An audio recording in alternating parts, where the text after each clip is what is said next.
हो. स्वागत करायला सांगा. कुबल मॅडम. ते करते करते करते करते करते करते हा. नमस्कार सर. नमस्कार नमस्कार. मुकेश भाऊ, तसेच इथे उपस्थित असलेल्या सर्वांचे स्वागत आणि सर्वांना नमस्कार. आज सर आपल्याला कोट चक्राचं मला वाटतं 7वं लेक्चर आहे ना सर? हा हा हा 7वं लेक्चर संदर्भात बोलणार आहेत. तर सर आपण आपल्या कोट चक्र या कार्यशाळेला सुरुवात करावी अशी मी आम्हा सर्वांतर्फे तुम्हाला नम्र विनंती करते. थँक्यू. धन्यवाद मॅडम, धन्यवाद. थँक्यू. बर, सगळ्यांचं स्वागत आहे. त्यामध्ये कुबल मॅडमनी स्वागत केलं, त्यांचं सुद्धा पहिल्यांदा स्वागत आहे. दळवी साहेब आहेत, देशमुख मॅडम आहेत, हळदणकर मॅडम आहेत, मुकेश भाऊ आहेत आमचे. तर त्या सगळ्यांचं स्वागत आहे. कोण राहून गेलं असेल तर माफी असावी. आणि त्या ह्याच्यामध्ये आपल्याला आजचा विषय जो आहे तो मूळ पत्रिका आणि त्याच्यावरती ट्रान्झिस्टमध्ये कशा कशा तऱ्हेच्या गोष्टी होतील, तर ह्या बाबतीमध्ये आपल्याला खुलासा करायचा आहे. आताचे जे पुढचे विषय असतील तर त्याच्यामध्ये गोचर जे आहे ते किती महत्वाचं असेल आणि त्याच्यावरती कसा आपल्याला फलादेश द्यायचा आहे. तर मागच्या वेळेला तुम्हाला मी लिस्ट पाठवली होती की एका ह्याच्यामध्ये नक्षत्रामध्ये किती दिवस एखादा ग्रह राहतो आणि वर्तमान काळामध्ये त्याचा अंश किती आहे हे आपल्याला शोधून काढणं गरजेचं आहे. कारण का की जी कुंडली कोटचक्रामध्ये बनते त्याच्यामध्ये अंशात्मक वगैरे येत नाही. ते अंश जे आहेत ते आपल्याला रेग्युलर कुंडली जी आहे तर त्याच्यातून आपल्याला शोधावे लागतात आणि नंतर त्याचं परिवर्तन जे आहे ते या नक्षत्रातून त्या नक्षत्रामध्ये कोणता ग्रह कोणत्या कालामध्ये जाऊ शकतो, त्याच्यावरती तो कोणत्या कोटचक्रामध्ये असेल तर तो मध्यम आहे का, त्याच्यानंतर पलीकडे आहे का, त्याच्यानंतर आणखी पलीकडे आहे का, तर कोटपाल आहे का. आणि ज्या वेळेला आपण जेव्हा ट्रान्झिट शिकणार म्हणजे गोचर शिकणार आहोत त्यावेळेला तुम्हाला जो चंद्र आहे तो चंद्र ईशान्य दिशेला ठेवून त्याच्यावरती कोटचक्र बनवायचं आहे आणि त्याला चंद्रादी ग्रह म्हणतात. आणि चंद्रादी ग्रह जे आहेत ते चंद्रापासून किती अंतरावरती किंवा कुठल्या नक्षत्रात असतील त्याप्रमाणे एखादा ग्रह स्तंभामध्ये येणार आहे का, तर तो स्तंभामध्ये आल्यानंतर तो किती वेळ तिथे वास्तव्य करणार असेल त्याच्यावरून त्या जातकाला आपल्याला फलादेश द्यायचा आहे. त्यासोबत आपल्याला कुंडलीतील स्थान म्हणजे मूळ कुंडलीतील स्थान आणि त्या नक्षत्राचं स्थान आणि नंतर कोटचक्रामध्ये तो ग्रह कुठल्या क्षेत्रामध्ये आहे, तर यदाकदाचित तो जर स्तंभामध्ये दीर्घकाळ थांबणार असेल तर त्यावेळेला तुम्हाला तिथे त्याचा विचार करायचा आहे आणि त्याचा फलादेश सुद्धा आपल्याला वरून ते सांगता आलं पाहिजे. म्हणजेच काय की त्या ठिकाणी तुम्हाला फलादेश कथन करते वेळी जे काही साहित्य आहे ते साहित्य काय करायचं, तर मुळातला पुन्हा एकदा सांगतो की आपली स्पष्ट लग्न कुंडली जी तात्काळ आहे म्हणजे वर्तमान काळातली, त्यानंतर आपल्याला मूळ कुंडली जी आहे ती मूळ कुंडली आपण फलादेश बऱ्याच वेळेला शिकलेलो आहोत तरी पण आपण शिकणार आहोत. त्यानंतर जातकाच्या जीवनामध्ये जेव्हा कलाटणी येईल ती चांगली असेल का वाईट असेल त्या संदर्भात सुद्धा आपल्याला तिथे विवेचन करायचं आहे, फलादेश द्यायचा आहे. तर त्यावेळेला आपल्याला गोचरची कुंडली आणि तो गोचर मधला ग्रह हा किती अंशाचा त्या नक्षत्रामध्ये आहे, तर प्रत्येक नक्षत्रांची तुम्हाला माहिती हवी की कोणतं नक्षत्र किती अंशाला सुरू होतं कोणत्या राशीमध्ये. तर ह्या वेळेला तिथे कधी कधी एका राशीमध्ये त्रिपाद नक्षत्र असतात, कधी कधी द्विपाद असतात, कधी चतुष्पाद असतात. तर जे ग्रह असतात ते नक्षत्रामध्ये किती कालावधीमध्ये राहतील तर त्याला अनुसरून तो वक्री आहे का मार्गी आहे याकडे पण आपल्याला लक्ष ठेवणं गरजेचं आहे. त्याच्यामध्ये अस्तग्रह असेल तर त्याचा काही संबंध नाहीये, पण जर ग्रह वक्री असेल तो पुन्हा त्या ठिकाणी एकाच नक्षत्रामध्ये वास्तव्य किती काळ करणार आहे हा गोचरीचा जो फलादेश आहे तो तुम्हाला तुमच्या वर्तमान काळामध्ये जे गोचर असेल त्याला अनुसरून तुम्हाला फलादेश करता आला पाहिजे. तो थोडस कठीण आहे पण तरी सुद्धा अभ्यास करा. एवढा कालावधी जो तुमच्याकडे मिळतो 8 दिवसाचा तर त्या ह्याच्यामध्ये तुम्हाला जे ट्रान्झिस्ट मध्ये किती अंशाला कुठला ग्रह कोणत्या नक्षत्रामध्ये प्रत्येक राशीमध्ये जर आपण बघितलं तर त्रिपाद नक्षत्र जे आहे ती त्रिपाद नक्षत्र आरंभ जो आहे तो 10 अंश म्हणजे 20 अंशाला सुरुवात होतं आणि 10 अंशापर्यंत असतं, म्हणजे पुढचे 30 अंश असतं, म्हणजे एकूण 10 अंश त्या राशीत असतो. त्याच्या पुढे 3 अंश 20 कला ही पुढे असतात. तर त्यातले त्रिपाद नक्षत्राचा एक तुम्हाला हे सांगतो की जर समजा जे कृत्तिका नक्षत्र आहे याचा आरंभ जो आहे तो वृषभ राशीतून होतो. तर कृत्तिका नक्षत्र हे 10 अंशापर्यंत वृषभ राशीत असते, पण ते 13 अंश 20 कलेचं नक्षत्र आहे, त्याला म्हणून त्रिपाद म्हटलेलं आहे. तसंच मृगशीर्ष नक्षत्र जे आहे हे 23 अंश 20 कलेला सुरुवात होते, तर वृषभ राशीमध्ये त्याची सुरुवात होते आणि त्याचा शेवट जो आहे तो त्या ठिकाणी आद्रा नक्षत्राच्या अगोदर म्हणजे मृगशीर्ष नक्षत्र मिथुन राशीमध्ये 13 अंश 20 कलेचं असतं आणि त्याचे 6:40 म्हणजे 6 अंश 40 कला एका राशीत असतात, 6 अंश 40 कला ज्या आहेत त्या दुसऱ्या राशीमध्ये असतात. तसा त्याच्यामध्ये जर आपण बघितलं द्विपाद आणि त्रिपाद जे आहेत, तर द्विपाद नक्षत्र ही आपण बघितलं तर पृथ्वी तत्वामध्ये आणि त्रिपाद नक्षत्र ही सुद्धा पृथ्वी तत्वामध्ये येतात. जसं की पृथ्वी तत्वाचं 2, 6, 10 ह्या राशी आहेत, त्यामध्ये आपण उत्तरा नक्षत्र त्रिपाद आहे आणि त्याच्यानंतर चित्रा नक्षत्र द्विपाद आहे. तसंच आपण बघितलं तर वायू तत्वामध्ये आपण बघितलं तर त्रिपाद नक्षत्र जे आहे हे कोणतं आहे तर विशाखा आहे, उत्तरा आहे, पूर्व आहे. मग त्या ह्याच्यामध्ये तुम्हाला पुढे जाऊन ते विचार केला पाहिजे. अनुराधा आणि ज्येष्ठा जलराशीतली नक्षत्र आहेत किंवा मीन राशीतली आहेत आणि कर्क राशीतली आहेत. त्याच्यामध्ये 2 चतुष्पाद नक्षत्र आहेत, ती पूर्णपणे 13 अंश 20 कलेची त्याच राशीमध्ये आहेत. मघा आणि पूर्वा ही सुद्धा अग्नितत्वातली नक्षत्र, म्हणजे मघा आहे धनु राशीमधलं मूळ आहे आणि अश्विनी नक्षत्र आहे, हे सुद्धा पूर्णपणे चतुष्पाद आहे. भरणी सुद्धा चतुष्पाद आहे. त्याच्यानंतर पूर्वा फाल्गुनी चतुष्पाद आहे, पूर्वाषाढा चतुष्पाद आहे आणि भरणी चतुष्पाद आहे. म्हणजे अशा तऱ्हेने तुम्हाला जेव्हा एखादा गोचरचा फलादेश सांगणार असाल तर मुळामध्ये तो ग्रह गोचरीचा किती काळ वास्तव्य करणार असेल त्याच्यावरती आपल्याला फलादेश देणं गरजेचं आहे. आणि तो जर फलादेश तुम्ही करू शकला नाही तर तुम्हाला गोचर ऑपरेट करता येणार नाही, कारण गोचरीमध्ये सतत बदल होत असतात आणि तो त्या ह्याच्यामध्ये वर्तमान ग्रह हा कुठून चाललेला आहे आणि तो कधीपर्यंत तिथे वास्तव्यात असेल आणि त्याच्यावरून त्या जातकाला यश किंवा अपयश जे आहे, कदाचित एखादं दुःख कधी निवारण होईल तर ज्यावेळेला ट्रान्झिट्समध्ये तो ग्रहाची स्टेप जी असते ती स्टेप बदलते. तर आपल्याला कल्पना आहे की एखादी गोष्ट आग्नेय दिशा, ईशान्य दिशा, नैऋत्य दिशा आणि वायव्य दिशा या 4 दिशेना जे काही नक्षत्र आहेत ती नक्षत्र आतमध्ये येणारी आहेत. म्हणजे तो जो मार्ग आहे तो ग्रहांचा आतमध्ये येणारा मार्ग आहे आणि बाहेर जाणारा मार्ग जो आहे तो पूर्व आहे, दक्षिण आहे, पश्चिम आहे आणि उत्तर आहे. असे हे जे आतमध्ये येणारे ग्रह आणि अरायव्हल आणि डिपार्चर असं त्याला म्हटलं जातं. तर त्याप्रमाणे एखाद्या ग्रहाचं आगमन जर तिथे होणार असेल तर ते ईशान्येकडून, आग्नेयेकडून, नैऋत्येकडून आणि वायव्येकडून होतं आणि जर बाहेर जायचं असेल तर तो पूर्वेकडून, दक्षिणेकडून आणि पश्चिमेकडून आणि उत्तरेकडून हा निर्गमनाचा भाग आहे. पण तरी सुद्धा त्याच्यामध्ये ग्रह हा कोणत्या कक्षेतून भ्रमण करीत आहे त्याला अनुसरून तुम्हाला त्याचा फलादेश हा निश्चित करायचा आहे.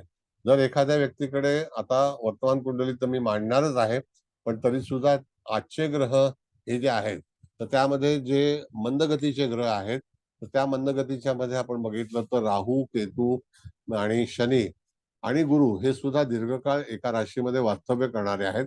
तर त्याचा नक्षत्राचा जो अवधी आहे म्हणजे कालावधी आहे तो सुद्धा आपल्याला जाणून घेणं गरजेचं आहे. तर सध्या स्थितीमध्ये तो किती अंशाचा आहे आणि पुढे किती अंश पुढे जाणार आहे आणि हे सगळी जी गती आहे ही गती तुम्हाला गोचरीच्या याच्यामध्ये सूर्याची स्थिती कशी आहे त्याला अनुसरून तुम्हाला पुढे त्याचा विचार करणं गरजेचं आहे.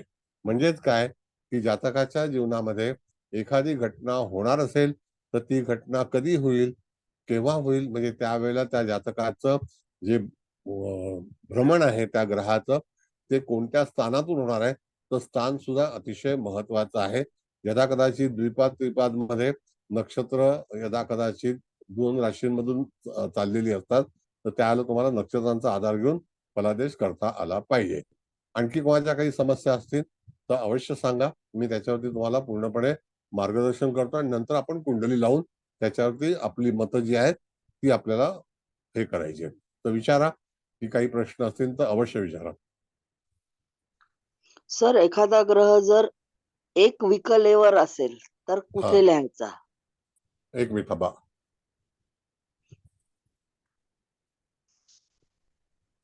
हा मॅडम, कला आणि विकला हा जो भाग आहे, तर हा विकला ही एंटर होणार आहे का एक्झिट होणार आहे, हा पहिला भाग आहे. एंटर होऊन राहिली. हा, मग एंटर होऊन राहिले तर तुम्हाला कळलं पाहिजे की ग्रह किती अंशाचा आहे. तर त्यामध्ये आपल्याला पाठांतर पाहिजे की ज्याप्रमाणे एखादी रास जी आहे, तर ह्या ज्या वायू तत्वाच्या राशी आहेत या द्विपाद नक्षत्राच्या आहेत. तर त्यावेळेला त्या नक्षत्राचा जो अंश आहे तो अंश त्या नक्षत्रामध्ये पर्टिक्युलर किती अंशाला होईल, तर 6:40 नंतर, जसं आता आपण धनिष्ठा नक्षत्र पाहिलं, तर धनिष्ठा नक्षत्र जे आहे हे 6:40 कलेला पूर्णपणे मकर राशीची समाप्ती आहे. हा आणि त्याच्यापेक्षा एक कला पुढे गेलं तरी सुद्धा ते कुंभ राशीमध्ये त्याचं गोचर चालू असतं.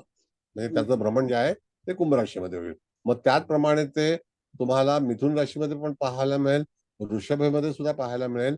कारण वृषभ, मकर आणि कन्या ह्या राशी ज्या आहेत, या राशी पृथ्वी तत्वाच्या आहेत. म्हणून समाप्ती आहे का आरंभ आहे त्याला महत्व आहे. अच्छा. म्हणजे कला आलं लक्षात. विकलेचा भाग जो आहे, तर पहिली हा हा गोष्ट त्याला असं म्हणतात की एखादा ग्रह चाललाय आणि तो स्पर्श करतोय का त्या नक्षत्रामध्ये. तर इथे नक्षत्राचा भाग जो आहे तो तुम्हाला कळला पाहिजे की खरोखर ते नक्षत्र किती अंशाला एखाद्या राशीमध्ये प्रवेश करणार आहे.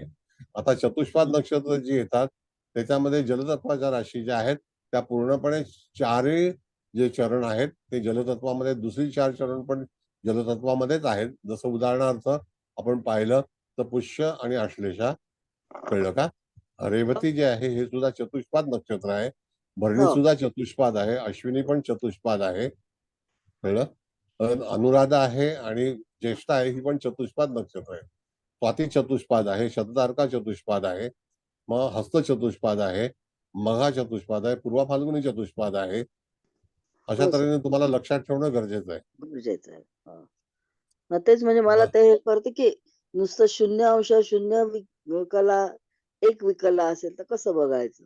नाही, एक कला ती तुमच्या पंचांगामध्ये आढळेल ना. आता आपण फक्त सिस्टम शिकणार आहोत.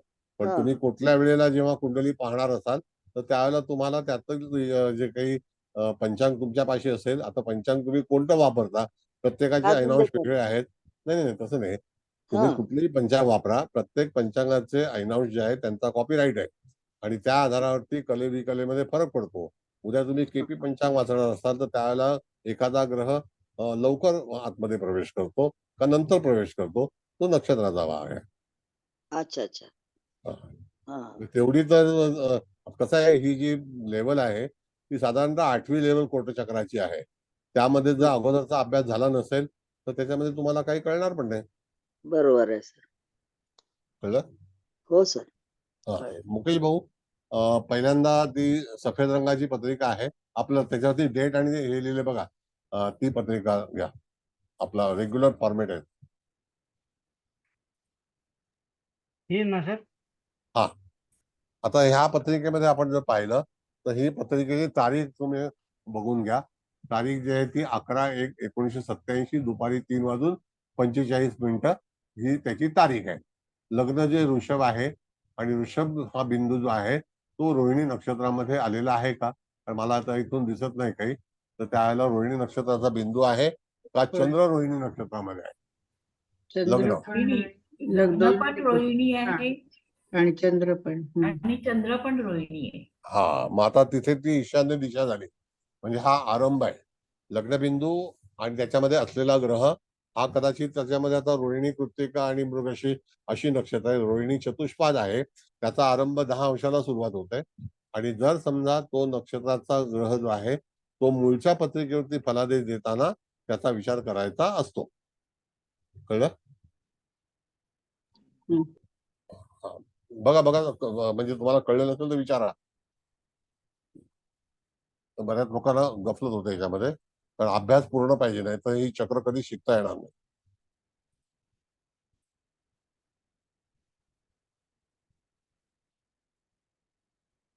आहे का लक्षात? हो सर, येत आहे. ईशान्येला चंद्र आहे, लग्न आणि चंद्र तिथपासून सुरू होणार, रोहिणी नक्षत्रापासून सुरुवात बरोबर करायची. ओके. बरोबर. हा. त्यानंतर आपण जर पाहिलं इथे तर तिथे तुम्हाला कळेल की मूळ पत्रिका वास्तविक शुक्र शनीची जी युती आहे वृश्चिक राशीमध्ये, त्याचा फलादेश सुद्धा जो आहे तो पारंपरिक मध्ये आपल्याला विचार करणं गरजेचं आहे, कारण ते सप्तम स्थान आहे आणि समोर जे आहे ते त्याच्या पुढचं लग्न स्थान आहे.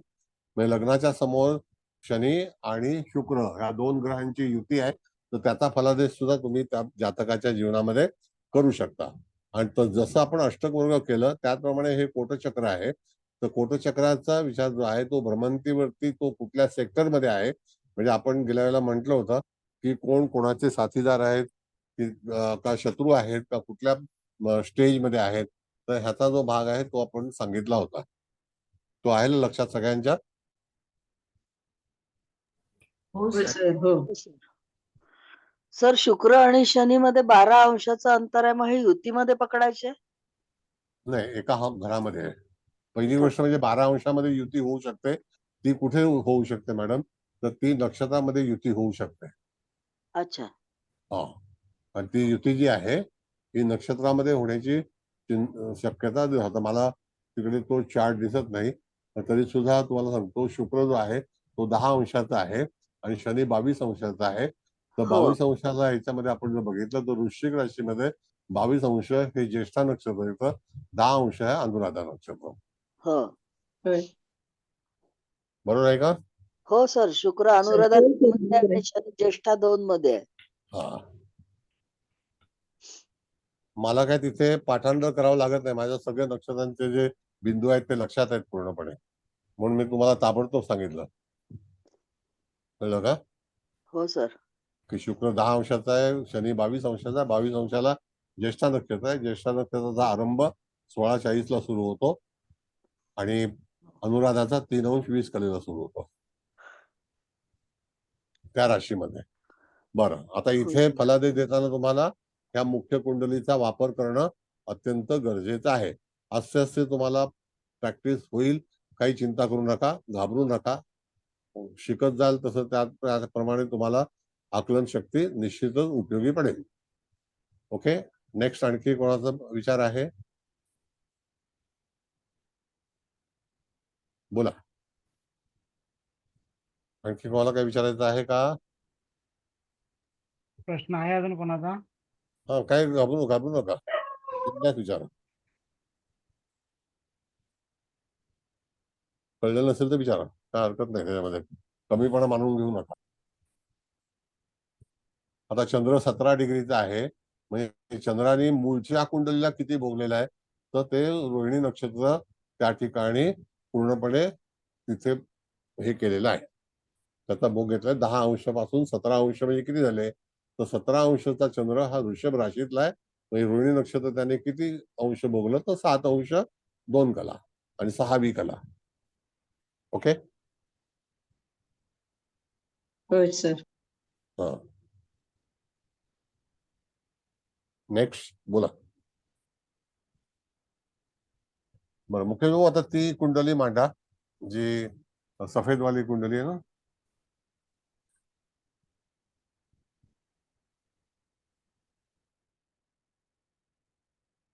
आता ही कुंडली तुम्हाला व्यवस्थित लक्षात ठेवली पाहिजे.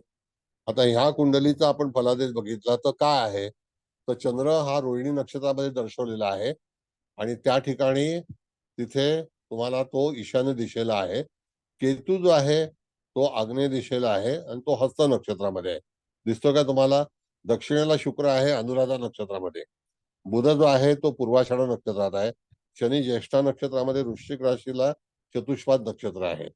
मंगळ जो आहे तो उत्तरा भाद्रपदा नक्षत्रामध्ये आहे. उत्तरा भाद्रपदा नक्षत्र जे आहे हे कुठेशी येतं, तर मीन राशीमध्ये येतं का? हे चतुष्पाद नक्षत्र आहे. नंतर पूर्वा भाद्रपदा जे आहे तिथे गुरु आहे, हे त्रिपाद नक्षत्र आहे. कळलं?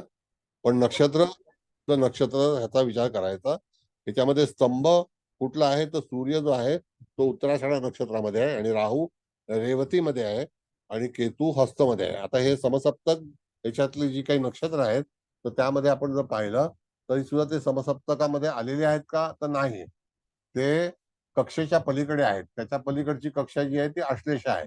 त्याच्या पलीकडची कक्षा जी आहे ज्याला कोटपाल म्हणतो, कोटपालाची कक्षा जी आहे ती मघा नक्षत्राची आहे. राहू रेवती नक्षत्रामध्ये आहे आणि तो स्तंभामध्ये आहे तर इथे आपण जर पाहिलं तर ह्या स्तंभामध्ये फलादेश देते वेळी तुम्हाला बघितलं पाहिजे की जे सिंहासन आहे, जो राजा आहे, तर त्या राजाकडे दोन तिथे आहेत. एक जो आहे तो रवीचा राजा आहे आणि दुसरा राहूचा आहे. मग त्याच्यामध्ये मतभेद आहेत. म्हणजे तुम्हाला कुंडलीचं वाचन करते वेळी असं ठरवलं पाहिजे, जरी त्या ठिकाणी रेवती नक्षत्राला राहू आला आणि तो त्या ठिकाणी मध्य प्रभागामध्ये आहे, म्हणजेच काय सिंहासनावरती आहे, स्तंभामध्ये आहे, तर त्याची मतं जी आहेत, कधी कधी एखाद्या वेळेला एखाद्या राज्यामध्ये दोन सरदार असतात, म्हणजे राजे असतात, तर त्यावेळेला सुद्धा तिथे मतभेद असू शकतात. म्हणजे ह्याच व्यक्तीच्या जीवनामध्ये आपण जर फलादेश द्यायचा असेल तर त्या ठिकाणी तुम्हाला दोन्ही ग्रहांचे फलादेश द्यायला हवेत. आलं का लक्षात? हो सर. हो सर. म्हणजे फलादेश देते तुम्हाला रवीचा पण दिला पाहिजे आणि राहूचा पण दिला पाहिजे. म्हणजेच काय की ह्या कुंडलीमध्ये स्पेशली आपण जर पाहिलं तर त्या ठिकाणी जातकाच्या जीवनामध्ये दोन्ही फलादेश जातकाला लागू पडतील आणि त्यातून जातकाला पूर्णपणे चांगला फलादेश मिळणार नाही. राहू हा नेहमी त्याच्या भविष्यामध्ये किंवा त्याच्या शक्तीमध्ये अडचणी निर्माण निश्चित करेल असं आपल्याला जातकाला सांगायला हवं. म्हणजे कोटचक्राचा आधार घेऊन. आता सूर्य जर आपण बघितलं तर उत्तराषाढा नक्षत्र आहे आणि उत्तराषाढा नक्षत्र हे कुठे आलं तर ते नक्षत्र आहे हे त्रिपाद नक्षत्र आहे. मग त्याचे फलादेश जे आहेत ते धनुराशीत पण आहेत आणि मकर राशीमध्ये 3 चरण येतात. ही प्राथमिक माहिती तुम्हाला असणं अत्यंत गरजेचं आहे. आता याच्यामध्ये तो किती अंशाचा आहे ह्याच्यावरती राशी बदल होते आणि होत नाही, पण तरी सुद्धा उत्तराषाढा हे नक्षत्र त्रिपाद आहे एवढं लक्षात ठेवणे. तशाच प्रमाणे जर आपण पाहिलं तर हा जो सूर्य आहे हा भाग्यस्थानामध्ये मूळ कुंडलीमध्ये आहे का हे पहा. मूळ कुंडलीमध्ये भाग्यस्थानामध्ये आहे अष्टमात का? आहे. अष्टमात आहे, अष्टमात. मग अष्टमात आहे ह्याचा अर्थ उत्तराषाढाच्या आरंभी नक्षत्रामध्ये आहे, आरंभी आहे. म्हणून पहिलं सांगितलं चरण आहे उत्तराषाढाचा. हा नाही किती अंशाचा आहे त्याच्यावरती अवलंबून आहे. आता माझ्याकडे इथे सूर्य जो आहे तो 26 26 26 अंश. 29 आहे. 26 ला नवमास बदलतो मॅडम. 26 अंशाचा धनु नवमास सुरू होतो. हो ना, धनु नवमांश आहे ना. हा अंशच आहे ना. हो, उत्पन्नांश. मग तिथे तुम्हाला ते फलित जे आहे त्या ठिकाणी तुम्हाला हा सूर्य धनुराशीतला आहे एवढं लक्षात ठेवावं. पण नक्षत्र कुठलं आहे तर उत्तराषाढा आहे. मग राहू जर आपण बघितलं तर रेवती हे नक्षत्र जे आहे हे कुठे आलं तर त्या ठिकाणी मीन राशीमध्ये लाभस्थानामध्ये आहे. म्हणजे लाभस्थानातला ग्रह स्तंभामध्ये आलेला आहे आणि त्या याच्यामध्ये अष्टम स्थानातला ग्रह सुद्धा स्तंभामध्ये आले आहे. म्हणजे ह्याचा मूळ कुंडलीशी जो संबंध आपण जोडला किंवा त्याचा फलादेश सांगायचा प्रयत्न केला तर त्या ठिकाणी जातकाला तेवढ्या पद्धतीचं यश मिळणार नाही, हे लक्षात ठेवायचं. सर एक विचारू. हा बोला. सर राहूचे विचार थोडेसे वेगळे असतात, म्हणजे हटके असतात असं आपण म्हणू शकतो का? नाही, राहू हा काव्यवाद प्लॅनेट आहे. कसं आहे मॅडम की इथं रवी आणि राहू दोघेही म्हणजे आतमध्ये असल्यामुळे त्याला निर्णय घेताना त्या व्यक्तीचे चुकू शकतात, त्याला डिपेंड राहायला लागू शकतं असं हो म्हणू नक्की शकतो आपण, सर? नक्की. बघा आता याच्यामध्ये तुम्हाला परत सांगितलं की 4 राशींचा अंतर आहे, हो है की नाही? हो हो. डीपीएल कोण आहे याला काढून टाका मुकेश हो भाऊ. सर. हो सर. हा, कारण तो नाव पूर्ण लिहून येत नाही, राजे लोक आहेत, सगळं हाकून लावलं. हा बर. आता हा हा, सर. हा. कुलकर्णी मॅडम बोला. हा सर, तर इथे आपण डिपेंड राहायला लागू शकतं का त्याला कुठलेही निर्णय घेताना? कारण त्यानं स्वतःचे निर्णय घेतलेले ते कन्फ्युज राहणार, तो निर्णय व्यवस्थित घेऊ शकणार नाही व्यक्ती, असं आपण म्हणू शकतो का? हो म्हणू शकतो. आता कसं आहे मॅडम, पहिल्यांदा हे बघायचं की धनु राशीतला सूर्य हा अष्टम स्थानामध्ये आहे आणि राहू जो आहे तो लाभस्थानामध्ये आहे. त्यांचं अंतर जे आहे ते पूर्णपणे 4 राशींचं अंतर आहे, कळलं का? आता 4 राशींचं अंतर असल्यामुळे एखाद्या व्यक्तीला जो स्तंभ मिळालेला आहे तो पश्चिमेचा आहे आणि राहूचा जो आहे तो उत्तरेचा आहे, उत्तरेच आहे. हो कळलं का? मग तिथे मतभेद आहेत. म्हणजे इथे निर्णय लागू शकणार नाही. नाही. हा. हा, दोघही लोक जे आहेत तर त्या ठिकाणी कधी कधी जिंकलेलं राज्य आपल्या हातून जाऊ शकतं, म्हणजे बरोबर. मिळवलेलं यश हे सुद्धा जाऊ शकतं. तर ह्या वेळेला बघितलं तुम्ही तर दोन्ही केंद्रामधले जे ग्रह आहेत ते स्तंभामध्ये आलेले आहेत. आणि हो. त्या ठिकाणी रेवती नक्षत्र आणि उत्तरा नक्षत्र, आता उत्तरा नक्षत्र हे जे आहे हे त्रिपाद आहे आणि रेवती चतुष्पाद आहे, हो. नाही का? मग हो. रेवती हो. नक्षत्राचा जो आरंभ आहे मॅडम तो 16 अंश 40 कलेला मीन 40 राशी कलेला. हो. 16 अंश 40 कलेला मीन राशीमध्ये होतो आणि हो. त्याचा आरंभ धनु नवमाशामध्ये होतो. हो. बरं, मग आता इथे पहिल्यांदा प्राथमिक फलादेश जो आहे तो स्तंभातून द्यायचा आहे. बर. हा, तो त्याच्यातून बघितला आपण तर त्या ठिकाणी ते जातक जे आहे ते एवढं कम्फर्टेबल नसेल, नाहीये. हा. बरोबर की बरोबर. नाही? हा, बरोबर. आणि मग तो मग डिपेंड राहणार कुणावरती राहणार, कारण इथे मंगळ सुद्धा आहे, तो काही नाही, फारसा चांगला. मंगळ हा. स्तंभामध्ये आलेलं नाहीये. ऐका नाहीये. मॅडम, हो. नाही कारण तो मंगळ बाहेरच्या स्तंभ म्हणजे जिथं आपण म्हणतो ना आपले मित्र वगैरे आहेत, नातेवाईक आहेत, त्याच्यामध्ये आलाय ना तो. नाही नाही नाही, आता ऐका मॅडम, त्याचं स्थान झालं, पण हा. मंगळ 8 अंशाचा आहे, कळलं का? हा. आणि 8 अंशाचं जे नक्षत्र आहे ते रेवतीच्या अगोदर पूर्व भाद्रपद नक्षत्र आहे का हो. उत्तर आहे, उत्तरा उत्तर भाद्रपद. भाद्रपदामध्ये. हा. मग ते पण चतुष्पाद आहे, हो. बरोबर आहे की नाही? 8 अंशाला हो. चतुष्पाद. आता चतुष्पाद चतुष्पाद आहे. हो. नक्षत्र हे आरंभ कधी होतं तर 3 अंश 20 कलेला त्या राशीमध्ये, हो. 3 अंश 20 कलेला त्या राशीमध्ये सुरू होतं. राशीमध्ये. हो. मग आता तिथे मंगळाचा फलादेश देताना तुम्हाला मंगळ कोणत्या कक्षेमध्ये आहे त्याच्यावरती तुम्हाला मंगळाचा फलादेश द्यायला हवा. अच्छा. बर. हा, मग मंगळ आता इथे आपण जर बघितलं तर तो मंगळ सेकंड स्टेज मध्ये आहे, आहे. हो. है की नाही? म्हणजे तो मित्र पण त्या आहे ठिकाणी रवीचा आणि बरोबर बुध पण त्या स्टेज मध्ये आहे सर. नाही, मग त्या ठिकाणी ते दोघं एकत्र नाही आहेत मॅडम.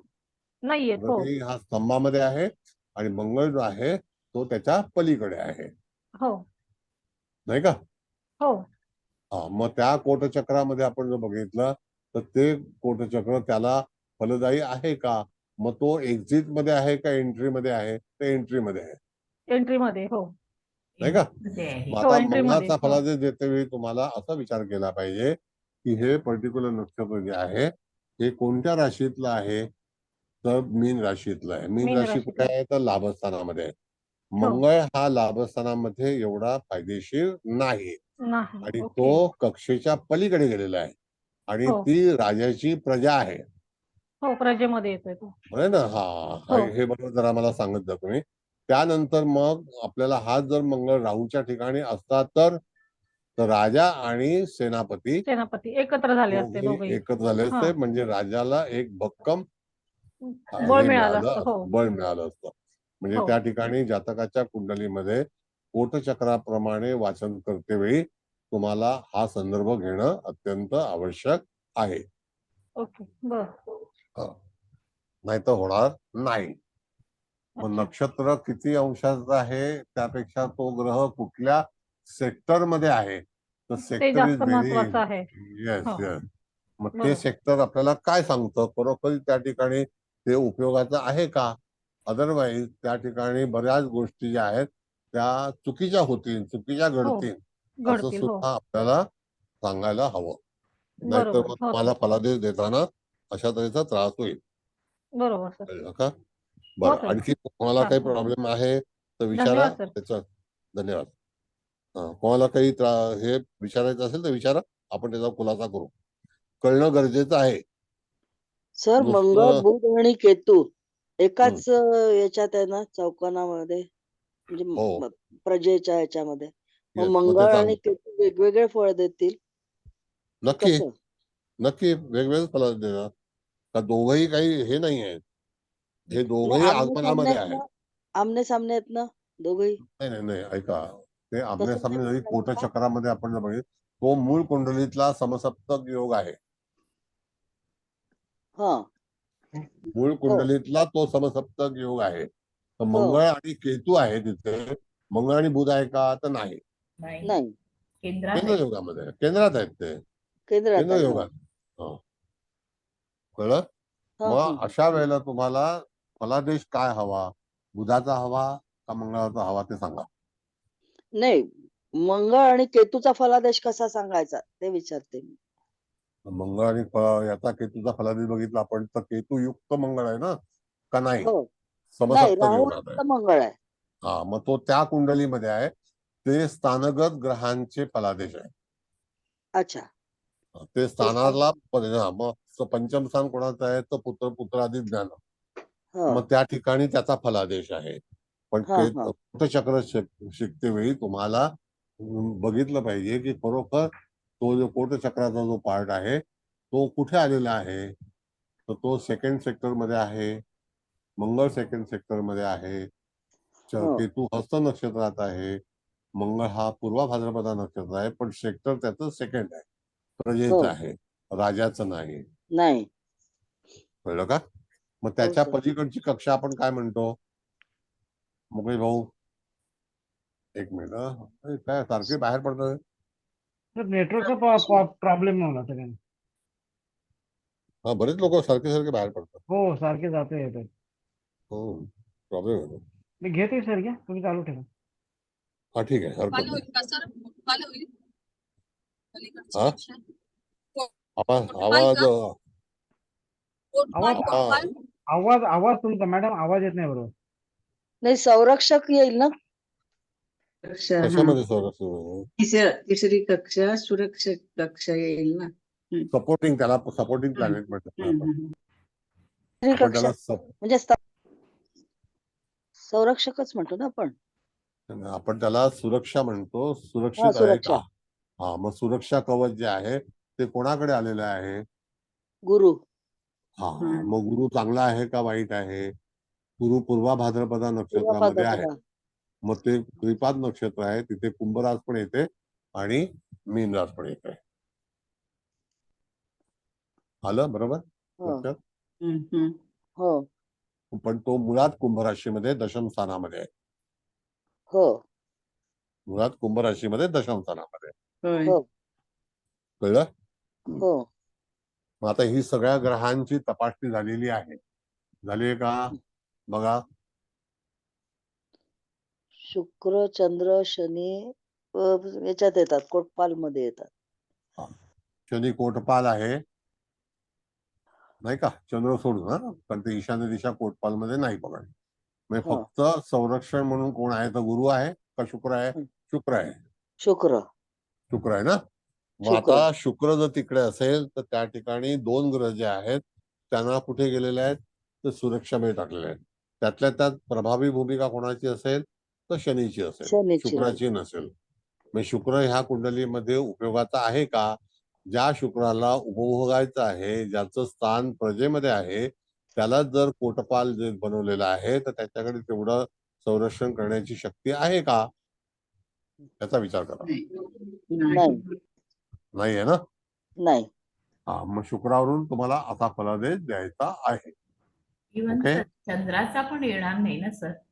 नाही, चंद्र हा आरंभी आहे ना मॅडम. तिथून चंद्र हा आरंभी ईशान्येला आहे, पण तो कोटपाल नाही आहे. ईशान्य दिशा ही कोटपाल नाही आहे. पूर्व, आग्नेय, दक्षिण, नैऋत्य, पश्चिम, वायव्य, उत्तर ही कोटपालामध्ये जाते. आणि कोटस्वामी पण आहे त्याच्यामध्ये. आता त्या ह्याच्यामध्ये दुसरा पण भाग देतो की चंद्राचा अधिपती म्हणजे आपण जर बघितलं तर कर्क राशीचा अधिपती चंद्र आहे ना. हो. हा, आणि दुसरा भाग असा आहे मॅडम की हा सूर्य जो आहे याची मूळ रास ही कोणत्या सेक्टरमध्ये आली तर चतुर्थ स्थानामध्ये आहे. हो. पण तो नंतरचा प्रश्न आहे. पहिल्यांदा हा बेस तर लक्षात घ्या. That is later on, it is not now. कोटपाल शनी शुक्र आहे हे नक्की झालं. त्याला आपण तिथे हे करू शकत नाही. म्हणजे अशा वेळेला तुम्हाला शनी हा एक वेळेला तुम्ही सांगू शकता कोटपाल म्हणून चालेल संरक्षणच्या ह्याच्यामध्ये. शुक्र नाही चालला.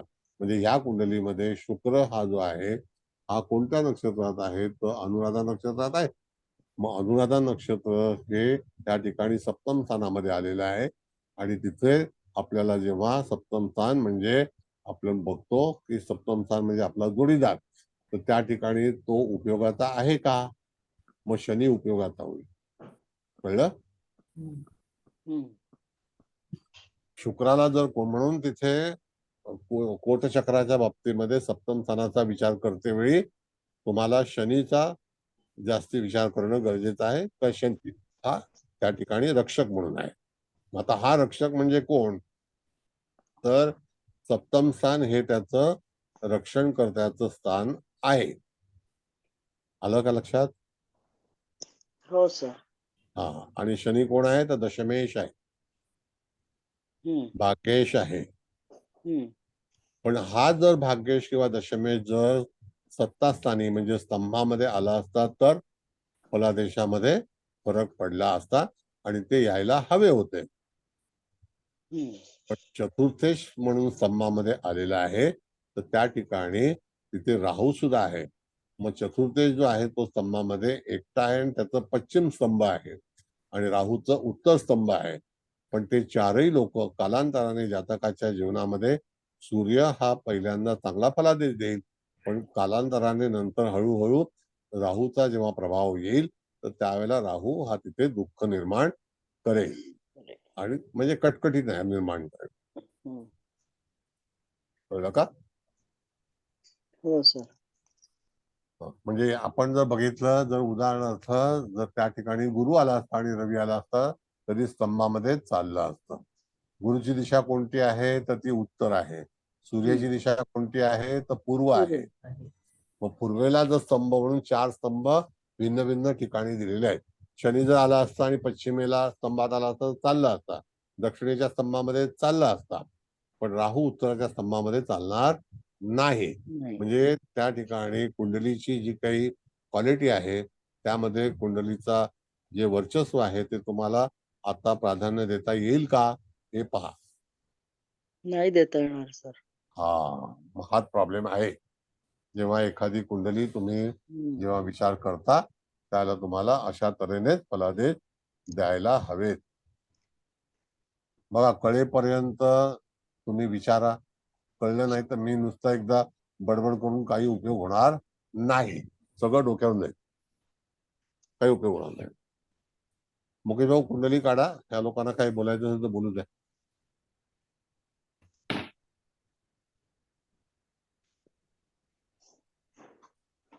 विचारा, बिनधास्त विचारा. हॅलो काही सर. हा, हॅलो सर, हा, बोला. इथे विचारायचंय, कोटपाल शनी आहे तर मग शनी नक्की जातकाला काय फायदा करून देईल? Okay, fine. आता हा कोटपाल जर शनी आहे तर त्याचं दशमस्थान आणि भाग्यस्थान आहे, नाही का? हो हो बरोबर. मग दशमस्थान आणि भाग्यस्थानामध्ये तो सुरक्षित ठेवेल. पण चतुर्थ स्थानावरती संपूर्ण अधिकार आहेत आणि तो सूर्य आहे. आता ज्या वेळेला त्याचं चतुर्थ स्थान हे बालपण असतं तर तो चतुर्थेश कोण आहे? कोटपाल झालाय. त्याचा अर्थ त्याचं संरक्षण किंवा त्याला जे मिळणारं यश आहे ते त्याच्या बालपणासाठी उपयोगात पडेल. पण जेव्हा तो ज्येष्ठ होईल त्यावेळेला तिथे राहूचं स्थान असेल आणि त्याला त्याचं जे काही प्रभाव आहे तो राहूचा असेल, असं तुम्हाला सांगता आलं पाहिजे. अच्छा, म्हणजे शनी सपोर्ट करेल रवीला आधी, हो, नक्की. नंतर राहूचा त्रास नाही, होईल. एक एक एक एक मिनिट. शनी हा मॅडम दशमेश आहे आणि तो कोटपाल आहे. हो ना. शुक्र हा सप्तम स्थानामध्ये आहे आणि तो लग्नेश आहे आणि तो हो. कोटपाल मध्ये आहे. तर शुक्राची पोझिशन कोटपालामध्ये उपयोगाची नाही, नाहीये. कारण ओके. शुक्र हा नाजूक ग्रह आहे आणि अशा ह्या नाजूक डेलिकेट प्लॅनेटला जर कोटपाल म्हणून संरक्षण भिंतीवरती टाकलं तर त्याला तो फलादेश देता येईल का, हा नाही प्रश्न. नाही बरोबर. बरोबर शनी आहे? इथे वर्जड आहे, हो बरोबर आहे, पण तरी पण रवी राहू युक्त होतोय ना, मग नाही, त्यामुळे आता तो एक स्तंभामध्ये मिनिट, स्तंभामध्ये तो राहू युक्त नाही, डिफरंट डिफरंट पोर्शन मधून आलेला आहे. राहू त्याच्यापासून किती 4 राशी पुढे आहे. हा हा बरोबर. पण तरी 4 त्या राशी आहे. इफेक्ट स्तंभामध्ये जर सूर्य एकटा असता तर चांगले इफेक्ट मिळाले असते जातकाला प्रश्नच नाही. एक्झॅक्टली. राहूमुळे. पण मग हे जे होणार आहे ते गोचरीने होईल असं ना, हा, त्याचे गोचरीने. इफेक्ट. हा, येस. आता बघा, साधी तुमचा प्रश्न बरोबर एकदम नेम बाद लावलेला आहे. आता एक साधा विचार करा मॅडम, की ज्या वेळेला राहू जो आहे त्याचा जन्म हा कोणत्या तारखेचा आहे, म्हणजे कोणतं वर्ष आहे? 85, 87 87. 11/1/87. हा बरोबर आहे. त्याच्यामध्ये 18 जोडा तुम्ही. बरोबर. 95 आणि 10 87 2005 बरोबर आहे 98 2005 नाही हा. 18 जोडायचे 18 18 ओके 2005 2005 2005 झाले हा अच्छा. आता 2005 मध्ये हा किती वर्षाचा असेल तर 18 वर्षाचा बरोबर आहे हो अच्छा. त्याच वेळेला त्याच्या जीवनामध्ये परिवर्तन होईल कारण का की स्तंभामध्ये राहू आहे अच्छा. बरोबर आहे आता प्रत्येक वर्षाला त्या ठिकाणी सूर्य जो आहे हा धनुराशीमधून त्या उत्तरा नक्षत्रामधून जाणार आहे आणि तो डिसेंबर याचा जन्म जो आहे तो डिसेंबर महिन्यातला आहे का नोव्हेंबर 15 जानेवारी जानेवारी. हा मग जानेवारीच्या याच्यामध्ये आपण बघितलं तर 15 तारखेच्या अगोदर आहे का बरोबर आहे. 11 तारीख. हो 11च आहे 11 आहे ना हा मग 11 तारखेला आपल्याला कन्फर्म पाहिजे की हा सूर्य त्या ठिकाणी प्रत्येक वर्षी तिथे येणार आहे बरोबर. आणि अशाच वेळेला त्या दरम्यान त्याचा वाढदिवस आहे बरोबर आहे की नाही प्रत्येक वर्षी त्याचा वाढदिवस हो. त्याच तारखेला ना बरं आता आपल्याला असा विचार केला पाहिजे मॅडम की कुंडलीमध्ये सूर्य हा 23°20 कलेच्या 26-40च्या नंतर आहे का बघा हा. होय, 26 19. हा. हा मग ज्या वेळेला सूर्य मगाशी मॅडमने विचारल्याप्रमाणे उत्तरा नक्षत्राला स्पर्श करेल म्हणजे धनुराशीच्या याच्यातून प्रथम चरणाला म्हणजे ते जे चरण आहे ते चतुर्थ चरण आहे धनुराशीतला धनुनवमाश म्हणजे तो चतुर्थ चरण आहे त्याला स्पर्श करेल त्या दिवसापासून जातकाच्या जीवनामध्ये एखादा रिस्टार्ट होऊ शकतो त्याच्यानंतर दुसरा जे भाग आहे तो मकर राशीत सुद्धा हे नक्षत्र तिथे जातं तर त्यावेळेला एका नक्षत्रामध्ये साधारणतः सूर्य 14 दिवस उपस्थित असतो तर 11 तारखेनंतर आपण जर पाहिलं तर 11+14 म्हणजे 25 तारखेपर्यंत साधारणतः सूर्य हा त्या नक्षत्रामध्ये मकर आणि धनु राशीमध्ये उपस्थित असेल नाही कळलं बघा 3 चरण मकर राशीत आहेत एवढं नक्की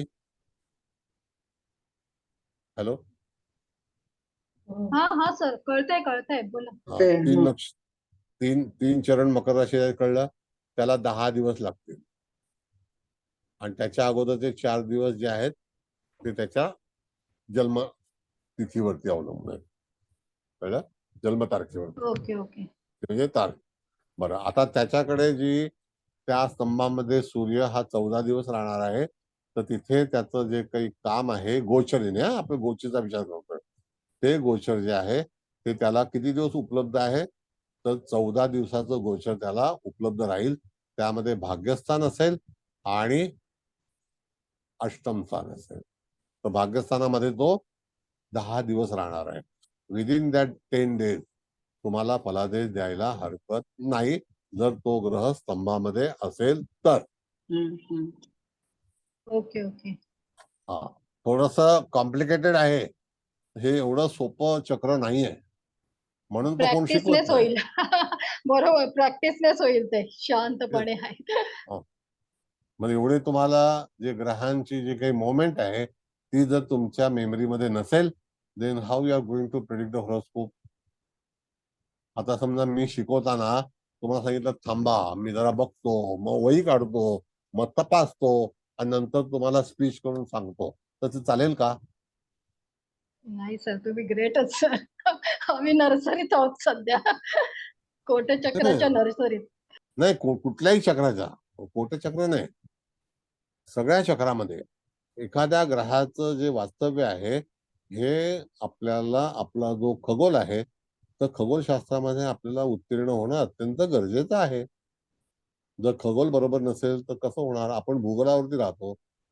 खगोलातून माहिती मिळते ना आपल्याला असं आहे म्हणून शांतपणे घ्यायचं काही चिंता करू नका तुम्हाला प्रश्न जेवढे विचारायचे तेवढे विचारा पण तुमचा समाधान झालं पाहिजे जर ते समाधान झालं नाही तर माझ्या शिकवण्याला काही अर्थ राहणार नाही नुसतं मी फास्ट गाडी घेऊन पकडून गेलं तर त्याला कोण काय काहीच कळणार नाही कळते सर अगदी सर गोचर थोडं जड जात आहे नाही, आता गोचर जर आता प्रत्येक वर्षीचा मी हा तुम्हाला सांगितला. आता त्या ठिकाणी राहूचं सांगितलं. राहू पुन्हा त्याच नक्षत्रामध्ये कधी येईल? तर वयाच्या 18व्या वर्षी येईल, हम्म. नाही का? मग तेव्हा त्याचा स्तंभ जो आहे तो त्याची वाटचाल पुढे जाईल. पण तेच. रवीचा जो स्तंभ आहे तो त्या ठिकाणी प्रत्येक वर्षी येईल. कधी येईल तारीख सांगितली तुम्हाला. तुम्ही पटकन सांगू शकता सर, आम्हाला काढायला वेळ लागतो ना. नाही, ठीक आहे, हरकत नाही, नो प्रॉब्लेम. आता हा. साधारणतः आपण जर पाहिलं तर साधारणतः त्रिपाद नक्षत्र आहे, म्हणजे 14 ते 15 तारखेच्या जानेवारी महिन्यानंतर तिथे मकर संक्रांती होते. त्या दरम्यान जातकाचं भाग्य होईल, हा, बरोबर आहे. नाही का? म्हणून तर ह्या सगळ्या गोष्टी प्राथमिक शिक्षणामध्ये आपल्याला आपले गुरुजी शिकवत नाही, म्हणून आपल्याला कळत नाही. हा. कोण विचारते प्रश्न? दिवेकर बोला. हा, नमस्कार सर. नमस्ते. सर, नमस्ते. कोटपाल नाही चालत समजा कुंडलीद्वारे, तर मग कोण रक्षण करणार मग तेव्हा? नाही, आता एक तर कोटपाल येणंच आवश्यक आहे असं नाही. कोटपालचा जो काही फलादेश आहे तो कुठला ग्रह त्याला बाहेर फेकला गेलेला आहे, तो कॅपेबल आहे का? म्हणजे तो आउटडोर आहे ना. तर संरक्षण करता एक वेळेला शनी असू शकेल, मंगळ असू शकेल. म्हणजे त्या किल्ल्याची किंवा त्या व्यक्तीची रक्षण करता ग्रह कोणता? शुक्र हा परमिटेड नाहीये, बुध सुद्धा नाही. म्हणजे अशा ह्या ग्रहांना जर समजा त्या ठिकाणचा दर्जा मिळाला तर त्यावेळेला त्या कुंडलीचं जे काही बळ आहे, व्हॅल्यू आहे, ती कमी होते. मग इथे शुक्र जर कोटपाल झालेला आहे तर समजायचं सप्तम स्थानाचं फळ त्याला शुक्रापासून मिळणार नाही, शनीपासूनच मिळेल, नाही का? पण सर फेकलाच नाही गेला बाहेर, तर म्हणजे असं त्यावेळेला अहो, ही जन्माची स्थिती सांगितली आहे. जर नाहीच फेकला गेला तर त्याला आपण काय करू शकतो? पण जन्म त्याच वेळेला झालेला आहे ना, तो टाळू शकतो का आपण? हा सर, तेच म्हणजे मग त्यावेळेला रक्षण करता मग म्हणजे त्याला तर त्रासच होईल असं म्हणून. एक मिनिट, रक्षण करता असावाच असं नाही आहे. स्तंभ महत्वाचा आहे. अच्छा, ओके सर. एखादा ग्रह रक्षण करण्यामध्ये आलाय का प्रजेमध्ये आलाय तर प्रजेची व्हॅल्यू म्हणजे काय? तर राजाचा अधिकार मानते, हे तर नक्की आलं, हो बरोबर की नाही? त्याच्यानंतर हो पुढची सर. जी स्टेप आहे ती कुठली आहे? तर ती तिसरी स्टेप आहे ना ती, हो सर, नाही का? बरोबर. त्या हो हो. ठिकाणी संरक्षण आपण त्याला म्हटलेलं आहे. कोण करेल संरक्षण? जे असणारे ग्रह असतील ते आपल्याला सपोर्टिंग करतील. That is called the supporting planets. अच्छा, ते ओके सर. सहयोगी ग्रह आहेत, सहयोग करणारे. आणि कोटपाल हो जो आहे तो रक्षण करता आहे, म्हणजे तो त्या सेक्टरमध्ये शेवटच्या स्थितीला आहे. हो, आता जर बरोबर. समजा असा आपण विचार केला, ठीक आहे, पुढे जाऊया. जर शनी हा ग्रह जो आहे तो बॉर्डरला आहे, म्हणजे कोटपाल आहे आणि तो भाग्येश पण आहे आणि दशमेश पण आहे, नाही का? तर यदा कदाचित एखाद्या व्यक्तीच्या त्या ठिकाणी बाहेरच्या बाजूला जाऊन, त्याचं म्हणजे बाहेरच्या ठिकाणी जाऊन, बाहेरच्या देशामध्ये जाऊन यदा कदाचित भाग्य होण्याची शक्यता आहे. पण स्तंभामध्ये जर आलं तर आणखी चांगलं आहे. स्तंभामध्ये आलं तर चांगलं आहे की वाईट आहे, सांगा. पण सर मी जरा विचारू. हा, बोला. बघा आता इथे आपण कुंडलीचा हे म्हणून बेसिक विचार करताना असं म्हटलं की रवी हा आधारस्तंभामध्ये आलेला आहे, पण त्याचं उत्तराषाढाचं एकच चरण तिथे तो आहे.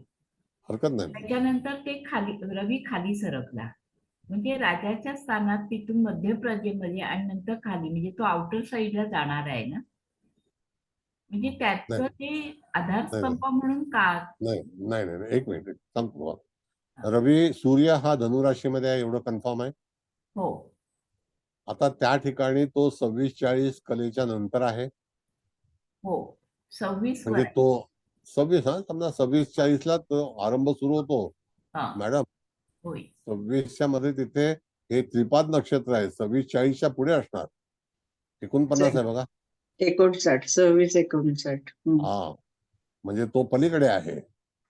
26ला नक्षत्र बदल होत नाही. 26-40ला नक्षत्र बदल होतो. होय 26 ते 30. हा, मग त्याच्या अगोदरचं नक्षत्र जे आहे ते पूर्व आहे हा आणि ते पूर्वाषाढ. चतुष्पाद आहे. हा. हे त्रिपाद आहे. हो हे तर लक्षात ठेवणं गरजेचं होय आहे. होय होय. नाही मला काय म्हणायचंय, तो जसा पुढे सरकेल, हा. कारण आज आपण गोचर घेतोय ना सर. हो बरोबर आहे. सांगतो तुम्हाला पुढे सरकेल. आता त्या ठिकाणी तो पुढे कधी रवीचा भाग जो आहे ना फलादेश मॅडम, हा वर्षाला प्रत्येक वर्षी त्या ठिकाणी त्याची मुवमेंट त्या तारखेलाच होणार. होय. मग त्या ठिकाणी आपण जेव्हा बघू तर 14 किंवा 15 तारखेच्या जानेवारी महिन्यामध्ये तो त्या स्तंभामध्येच उपस्थित असेल, पण त्यांनी राशांतर केलं असेल. राशांतर केलेलं आहे. पण धनुराशीमध्ये राशांतर होत नाही, मकरेमध्ये तो राशांतर करतो. होय. धनुराशीमध्ये राशांतर करायला त्याला मूळ नक्षत्रामधून प्रवास करावा लागतो.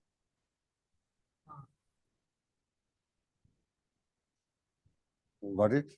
हो होय सर. हा, पण त्याच्यापासून पुढे येताना त्याला साधारणतः 26 दिवस लागतात. 26 ते 27 दिवस लागतात. 26 दिवस 40 तास लागतात. म्हणजे रवीची स्थिती जी आहे 59 कला 59 कला ही ठरलेली आहे. त्याच्यामध्ये आपण बदल करत नाही हल्लीच्या ऐनांशाप्रमाणे. कठीण वाटतंय का? कठीण वाटून घेऊ नका, नाही तर मग दिव्य ज्ञान तुम्ही शिकूच शकणार नाही. आणि एवढं हजरजबाबी जे कोटचक्र जे आहे ते तुम्हाला कुठे ऐकायला पण मिळणार नाही.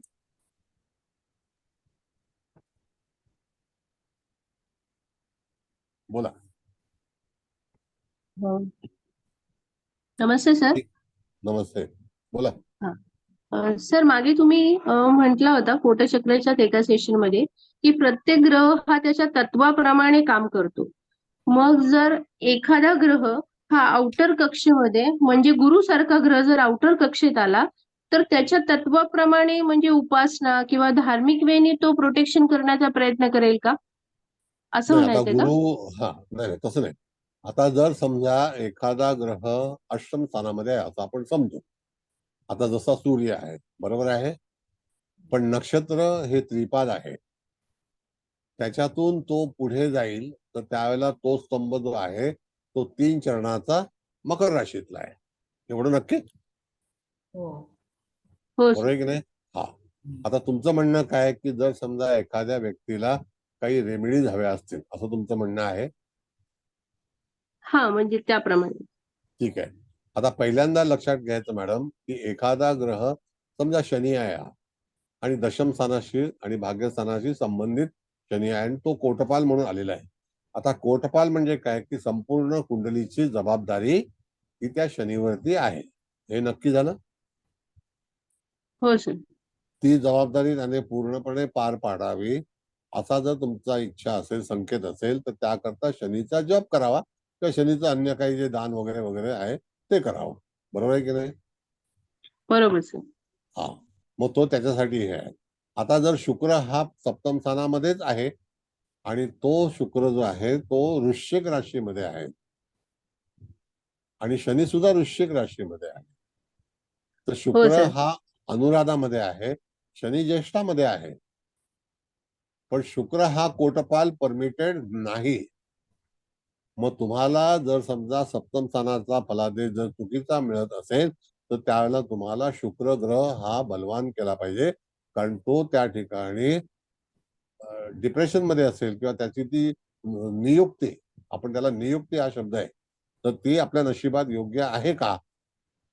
आता कधी कधी एखाद्या वेळेला एखाद्या सरकारी माणसाची किंवा प्रायव्हेट कंपनीमध्ये सुद्धा त्याची नियुक्ती ही अशा ठिकाणी इंटिरियर जाते की त्याला जगाची काही कल्पना नसते. तर तसं झालं तर त्याला आसक्ती कुठे असते की मला प्रमोशन कधी होईल, म्हणजे तो तिथे स्तंभामध्ये येतो की नाही? बरोबर सर. बरोबर आहे ना?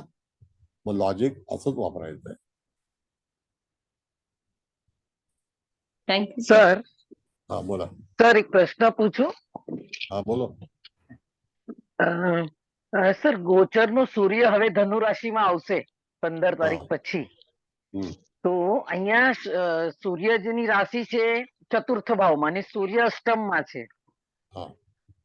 તો એને માતાનું ફળ મળે કે જમીન મિલકત એ વસ્તુ મળે કે આપણે અષ્ટમ ભાવનું ફળ જોવાનું કોટપાલ ના ચક્રના હિસાબે? ચતુર્થ સ્થાનમાં એની અથોરિટી ક્યાં છે? તો ચતુર્થ સ્થાન છે. ચતુર્થ સ્થાનમાં આવેલી રાશિ કોની છે? તો સૂર્યની છે. એ પૂર્ણપણે જે વસ્તુ તમે ચતુર્થ સ્થાનમાંથી જે જોવો છો એનો ફલાદેશ પૂર્ણપણે તમારા ઉપર સૂર્યની પોઝિશન ઉપર જ તમને જણાવવું જોઈએ. મળે. ઓકે. અત્યારે જાન્યુઆરીમાં જયારે આવશે સૂર્ય ત્યારે ઉપરથી આવશે સૂર્ય જશે. 1 મિનિટ. એ હા તમારે ગોચર હા થયું, પણ મૂળ હા ગોચર પત્રિકામાં જ. મૂળ હમ પત્રિકામાં એ રાશિ છે એ સિંહ રાશિ હમ છે અને એનો હા અધિપતિ અષ્ટમ સ્થાનમાં આવ્યો છે. એ સારી વાત હમ નથી, પણ કોટ ઓકે. ચક્રમાં એ સ્તંભમાં છે.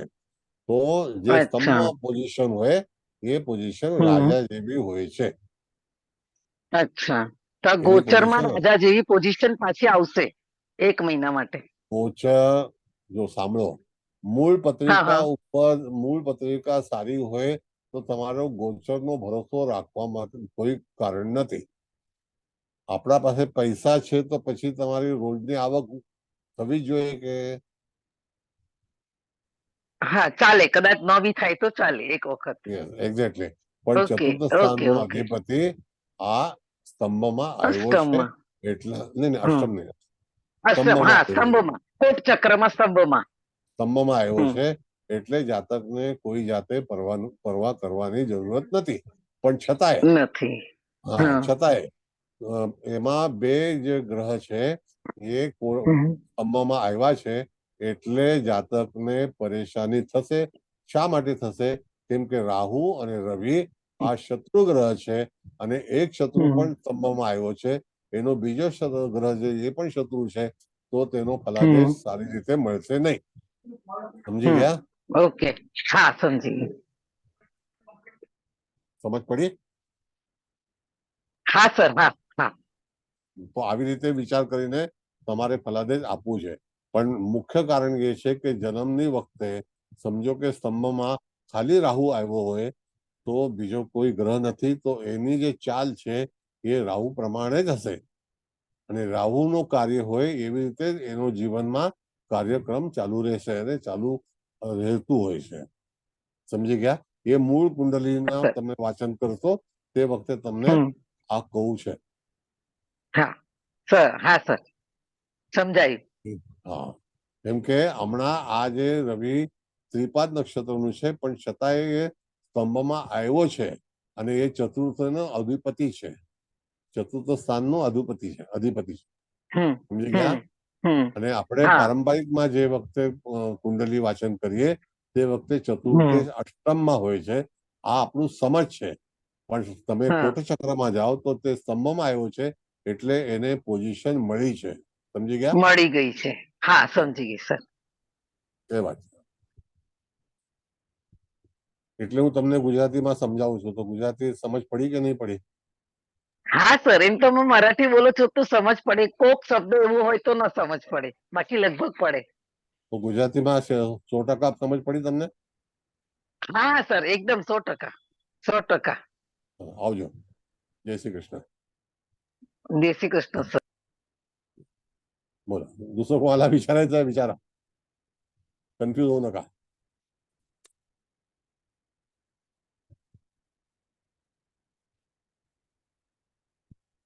काय झालं आता? एवढं रामायण वाचलं, काय कळलं नाही का? सर पण तुमच्या इतकं कसं एवढं फ्लुएंटली नाही अजून सांगता येणार, पण समजतंय, छान समजतंय. ठीक, हरकत नाही.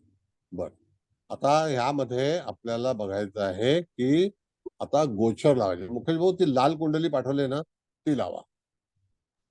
हाँ हाँ सर.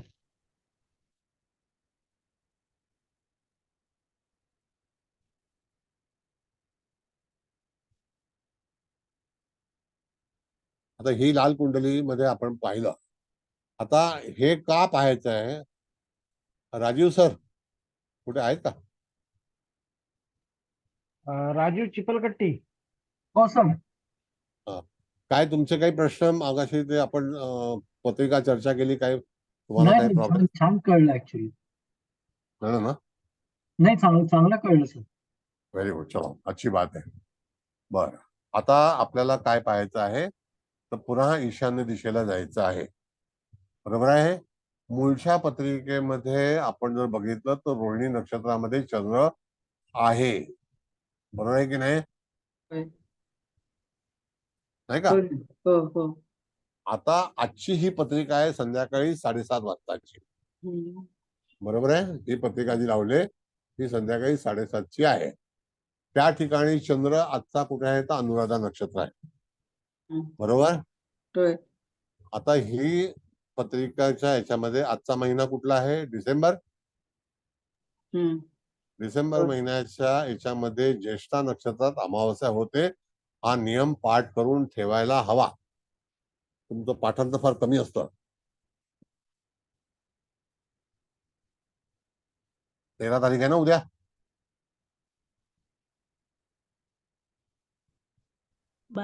हा सर, हा उद्या अमावस्या आहे ना? हो. हा, आता उद्या अमावस्या असल्यानंतर त्या ठिकाणी चंद्र येऊन कुठे भेटणार आहे? मंगळ आणि सूर्याला येऊन भेटणार आहे.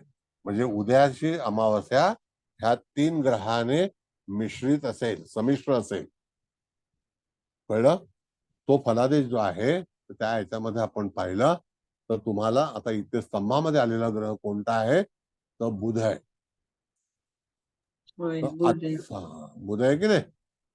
मग आता आपल्याला मूळ याच्यामध्ये जाताना इथे आता हे स्पष्ट ग्रह येत नाही, पण हे पुष्य नक्षत्रामध्ये बुध आहे. तर पंचांगामध्ये बघायचं की हा बुध स्तंभ म्हणजे त्या स्तंभामध्ये आलेला आहे आणि तो उत्तर दिशेला आलेला आहे की नाही? मग हा स्तंभामध्ये आलेला ग्रह हा त्याला फायदेशीर ठरेल का ठरणार नाही? बघा.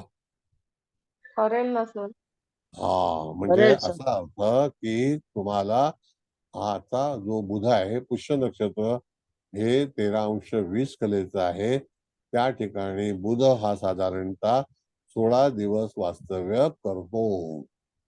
16 ते 18 दिवसाचं वास्तव्य असेल. आता तुम्हाला यायचं आहे वक्री किंवा मार्गीकडे. जर हा बुध वक्री असेल तर त्या ठिकाणी तो कुठे जाईल? तर पुष्यच्या अगोदरचं नक्षत्र कुठलं आलं? तर पुनर्वसू, नाही का? कुठलं आलं? पुनर्वसू. पुष्य नाही. पुनर्वसू, बरोबर सर, पुनर्वसू.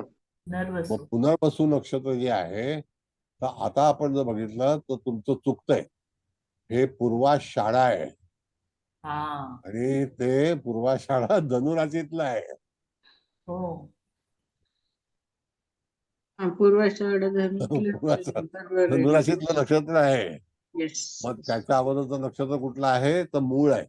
जर वक्री झाला ग्रह तर, नाही का? पण आता वर्तमान स्थितीमध्ये तुम्हाला बुध हा पूर्वाषाढा नक्षत्रामध्येच आणि धनुराशीच्या चतुष्पाद नक्षत्रामध्येच उपलब्ध असेल आणि त्याचं वास्तव्य हे साधारणतः 14 ते 18 दिवसाचं असेल. त्याच्या गतीवरती अवलंबून आहे. आता ही गती कशी ठरवायची? तर सूर्य त्याच्यापासून किती लांब आहे? तर 1 राशांतर योगामध्ये आहे. बघा आजच्या कुंडलीमध्ये, वर्तमान कुंडलीमध्ये काढा, तुमच्याकडे कुंडली असेल तर. काही एक्सपर्ट आहे. पौष्टिक येते ना सूर्य. हा, आणि बुध हा धनुमध्ये आहे ना. मग त्याच्यामध्ये अंतर किती आलं? साधा 3 नक्षत्र आली की नाही? मध्ये 1 नक्षत्र आलं बघा, ज्येष्ठा, मूळ आणि पूर्वाषाढा, बरोबर आहे. पण त्या ठिकाणी तुम्हाला एखादा फलादेश द्यायचा असेल गोचरीच्या पत्रिकेवरून तर वर्तमान स्थितीमध्ये बुध हा स्तंभामध्ये आलेला आहे. वर्तमान स्थितीमध्ये ग्रह स्तंभामध्ये आलेला आहे. त्याचा अर्थ ह्या दिवसामध्ये बुध हा त्याचा संयोगी ग्रह असेल. त्या ह्याच्यामध्ये त्याच्या प्रजेमध्ये आपण जर बघितलं तर राहू आणि केतू हे रेवती आणि चित्रा ह्या 2 नक्षत्रामध्ये समोरासमोर आहेत की नाही इथे तुम्हाला दिसतंय बरोबर हो दिसतंय. नाही का? हो हा. मग त्या ठिकाणी त्याला स्तंभाने कोणी विचार केलाय तर बुधाने घेतलेला आहे. बुध हा किती दिवस वास्तव्य करणार आहे? त्याच्यानंतर 3ऱ्या कक्षेमध्ये ज्याला आपण सुरक्षा म्हणतो त्या ठिकाणी मंगळ आणि सूर्य आहे आणि उद्या चंद्र पण तिकडे येणार आहे. मग तो किती काळ वास्तव्य करेल त्याच्यावरती त्या जातकाच्या जीवनामध्ये संरक्षण हे मंगळ आणि सूर्यापासूनच असेल आणि गुरुपासून असेल, शनीपासून असेल. बघा ते सगळे शुक्र पण आहे.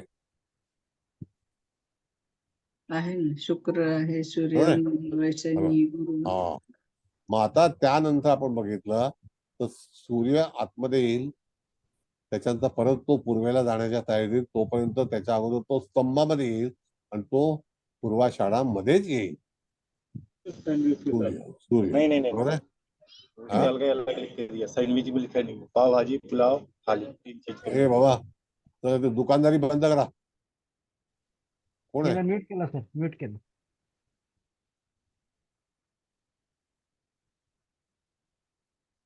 मग मंगळ हा कुठे येईल? मधल्या कक्षेमध्ये येईल. त्याच्यानंतर तो स्तंभामध्ये येणार. सूर्य आणि मंगळ हे दोघंही स्तंभामध्ये एकत्र येतील. त्याला तुम्हाला खुलासा केला पाहिजे वेगळ्या तऱ्हेचा. ओके. आता दीर्घकाळ कोण राहणार आहे तर शनी आणि गुरु हे 2 ग्रह जे आहेत तर शनी शततारका नक्षत्रामध्ये आत्ता आहे, आज मार्गी आहे आणि गुरु सुद्धा मार्गी आहे आणि तो त्या ठिकाणी अश्विनी नक्षत्रामध्ये आहे. कुठल्या आहे? अश्विनी. अश्विनीमध्ये. बरोबर. बरोबर आहे ना? हो. गुरु मार्गी आहे का आता सर? हो मार्गी आहे ना. बघा नाही ना, वक्री आहे तो. 31 डिसेंबरला तो भरणी नंतर आलेला आहे तो अश्विनीमध्ये. हा. मग आता तो वक्री जरी झाला ना मॅडम तरी सुद्धा तो मीन राशीत जाणार नाहीये. मिनिट नाही जाणार. हा. मग तो तिथेच रेंगाळेल हो आणि तो एप्रिल पर्यंत तिकडेच असणार. मग तो भरणीमध्ये जाईल, हो मग कृत्तिकेमध्ये जाईल, हो. म्हणजे तो वृषभ राशीमध्ये जाईल. मग आता इथे त्याला फलित देण्यासाठी कुठला ग्रह चांगला आहे तर दीर्घकाळ शनी राहील. शनी किती काळ राहील तर साधारणतः 14 महिने. आलं लक्षात? साधारणतः किती? 14 महिने. मग या 14 महिन्यामध्ये जातकाच्या जीवनामध्ये जो 3ऱ्या रेंज मध्ये आहे तो कोण आहे? शनी आहे. मग तसंच आपण जर पाहिलं सूर्य, मंगळ, हे शुक्र हे सगळे ग्रह जे आहेत हे जास्ती गतिशाल ग्रह आहेत. बुध सुद्धा. मग बुध जरी इथे आला आत्ता तरी तो स्तंभामध्ये राहील का तर जाईल, नाही राहणार.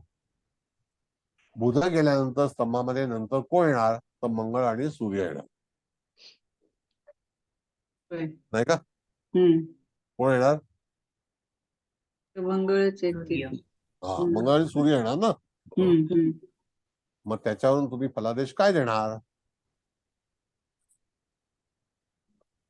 आहेत ना सूर्य मंगळ.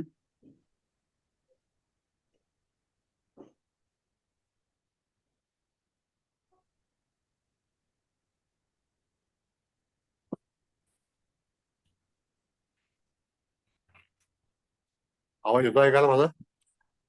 येतोय सर. येतोय सर, येतोय. आता मला सांगा फलादेश काय देणार तुम्ही? एखाद्या व्यक्तीचं जर काम राहिलं असेल, नाही का, तर ही कुंडली गोचरीची आहे. त्याला चंद्रापासून आरंभ असतो मूळचा. म्हणून आजचा चंद्र कुठे आहे तर अनुराधा नक्षत्रामध्ये आहे. एवढं भूमिका लक्षात आली? होय. नाही का? मग बुध हा जास्ती काळ राहील का तर पंचांग तुमच्याकडे असेल तर बुधाची पोझिशन मला सांगा. की बुध हा नक्षत्र कधी पूर्वाषाढातून तो त्या ठिकाणी उत्तराषाढामध्ये जाणार आहे. पूर्वाषाढातून उत्तराषाढा. हा म्हणजे बुध किती, तुम्हाला जर अपेक्षा त्या माणसाला सांगायचं असेल की इथपर्यंत तुझं काम करायला हरकत नाही.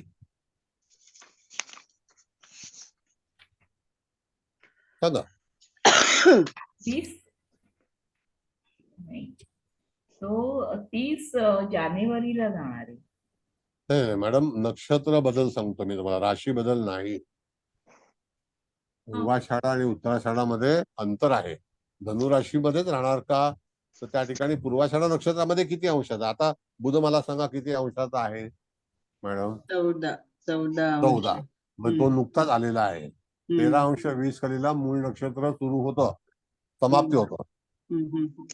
मग तो पूर्वाषाढामध्ये आत्ता नुकताच आलेला आहे, तर तो साधारणतः 18 दिवस वास्तव्य करेल. तर अजून किती दिवस तो त्या पर्टिक्युलर नक्षत्रामध्ये वास्तव्य करणार आहे? बुध सध्या मूळ मध्ये आहे ना सर? नाही, आता इथे पूर्वाषाढामध्ये दाखवतोय. हो का? 14 अंशाचा आहे ना मॅडम. 14 अंशाला मूळ नक्षत्र येत नाही, 13°20 कलेपर्यंत येतं. हो, नाही याच्यामध्ये ग्रह नक्षत्र प्रवेश जो दिलाय ना आमच्या पंचांगामध्ये, दाखवलंय सर. त्याच्यात तसं दाखवलंय. नाही नाही, मला एक सांगा, कुंडलीमध्ये तरी सुद्धा बुध हा किती अंशाचा आहे?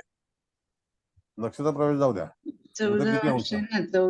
14 अंशाला नक्षत्र लागतं, तर कुठलं लागतं? पूर्वाषाढा.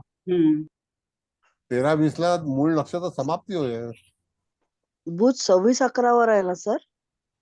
नाही हो, बुध किती अंशावर? आजचा हवाय, आजचा हो, म्हणजे sorry. हवा. 7:30. Sorry sir. आजचा 14 अंशाला आहे, तर तो त्या ठिकाणी तुम्हाला तिकडेच आढळेल. हो बरोबर आहे. मग तो किती दिवस वास्तव्य करेल? 16 दिवस, 18 दिवस. मग जातकाला आपण काय सांगायचं की गोचरीने गुरु जो आहे तो स्तंभामध्ये आलेला आहे, तर अशा वेळेला तू त्या पर्टिक्युलर टाइम मध्ये त्याच्यातून तू मार्ग काढ. जे काही बुध हा व्यापारी ग्रह आहे, कळलं? त्यानंतर सूर्य पण येणार आहे, पण सूर्य कधी येईल, तर धनुराशीमध्ये सूर्य ज्या वेळेला येतो त्यावेळेला 15 डिसेंबर असते. मग 15 डिसेंबर नंतर तो येणार, तर धनुराशीमध्ये मूळ नक्षत्रामध्ये तो कुठपर्यंत राहील, तर तो 2 जानेवारी पर्यंत राहील. 2 जानेवारी नंतर तो पूर्वाषाढामध्ये येईल. कळलं? 28ला दाखवलंय, 29ला दाखवलंय. तुमचं पंचांग वेगळं आहे मॅडम. ते हा, राजनदेकर आहे आमचं. ते वेगळं. हा, तुम्ही कुठलं वापरता सर? म्हणजे मग मी तेच वापरत जाईल. माझ्याकडे कुठलंच पंचांग नाही. मी गेली 10 वर्ष पंचांगच घेतलेलं नाही. अरे बापरे. हा, मी पंचांगाची मला गरज पडत ना. सर एक चालतं बोलतं पंचांग आहे. हो, बरोबर ना सर? हा, आता काय आहे की हे लक्षात ठेवणं गरजेचं आहे शिक्षक या नात्याने. ठीक आहे, बरं. आता समजा तुम्हाला जातकाच्या प्रश्नावरती उत्तर द्यायचं असेल, त्यावेळेला तुम्हाला ह्या सगळा संदर्भ एकत्रित करून पुढे वाटचाल करायला हवी. बघा, कोटचक्र नॉट सो इझी. तुम्हाला आता कळत असेल की कोटचक्र समजायला किंवा कथन करायला किती वेळ लागतो. हो सर. नाही का? बरं, आता त्याचा तिसरा प्रकार असा आहे, तो आपण पुढच्या वेळेला शिकू, कारण आता मुकेश भाऊंना क्लास द्यायचा आहे. तर कोणीतरी मला विचारलं होतं गेल्या वेळेला, मी सांगितलं होतं की पुढच्या वेळेला मी सांगेन म्हणून, नवमाशाचं उदाहरण घ्यायचं का असं विचारलं होतं. तर निश्चितच तुम्हाला जर नवमाश कुंडली पाहून जर ते ठरवायचं असेल की जो चांगल्या सूक्ष्मांशामधून जर ग्रह जाणार असेल, पण त्या ठिकाणी स्तंभाला जास्ती महत्व आहे, त्याचा विसर करायचा नाही. पूर्वाषाढा नक्षत्र हे नक्षत्र सिंह नवमाशापासून सुरू होतं, कळलं? आणि आजचा बुध जो आहे तो सिंह नवमाशामध्येच आहे. उत्पन्न. हा, मग तसा फलादेश द्यायला हरकत नाही, त्याच्यामध्ये काही वाईट नाही. नवमांश सर लावायचं तर गोचरच लावायचं का? मग प्रश्न नाही, जर फलित गोचरने करायचं असेल तो तर नवमाशी नवमाशाचा पण गोचर. हा मग जर मूळ कुंडलीचा फलित वाचायचं असेल तर तुम्ही मग चक्राच्या भांगडीत पडूच नका, मग त्याच्यातून नवमाश सांगा. मग ते कसं होईल, खिचडी तयार झाली ना की त्याची हा, टेस्ट निघून खिचडी जाईल. नाही व्हायला पाहिजे तेच. हा, त्याची टेस्ट निघून बरोबर जाईल. आहे. मी फलितच चुकेल सर त्याच्यामुळे. बरोबर आहे. बरं, राजीव साहेब तुमचं काय मत आहे जरा सांगा. सर एकच विचारायचं आहे याच्यामध्ये. बोला. चंद्र अनुराधामध्ये आहे आणि हा. म्हणून आपण ईशान्य दिशेत आपण चंद्र तिथे घेतलेला आहे गोचरीचा. बरोबर बरोबर. ऍक्च्युली कसं असणार आहे की ह्याची जी मूळ कुंडली आहे तर त्याच्यावर जर आपण हे गोचर लावलं तर स्तंभ किंवा फर्स्ट सेकंड थर्ड फोर्थ लेअरला जे ग्रह आहे ते सगळे बदलणार आहेत ऍक्च्युली. नक्की नक्की बदलणार. आणि त्याला जो फलादेश मिळणार आहे ते त्याच्या मूळ कुंडलीत आताचे भरलेले ग्रह बघून आपल्याला बघावं लागेल ना की काय होऊ शकेल. सांगतो. एक काम करा मुकेश भाऊ, जर 2 मिनिटासाठी ती सफेद कुंडली लावा. राजू भाऊचा प्रश्न आपण हे करूया.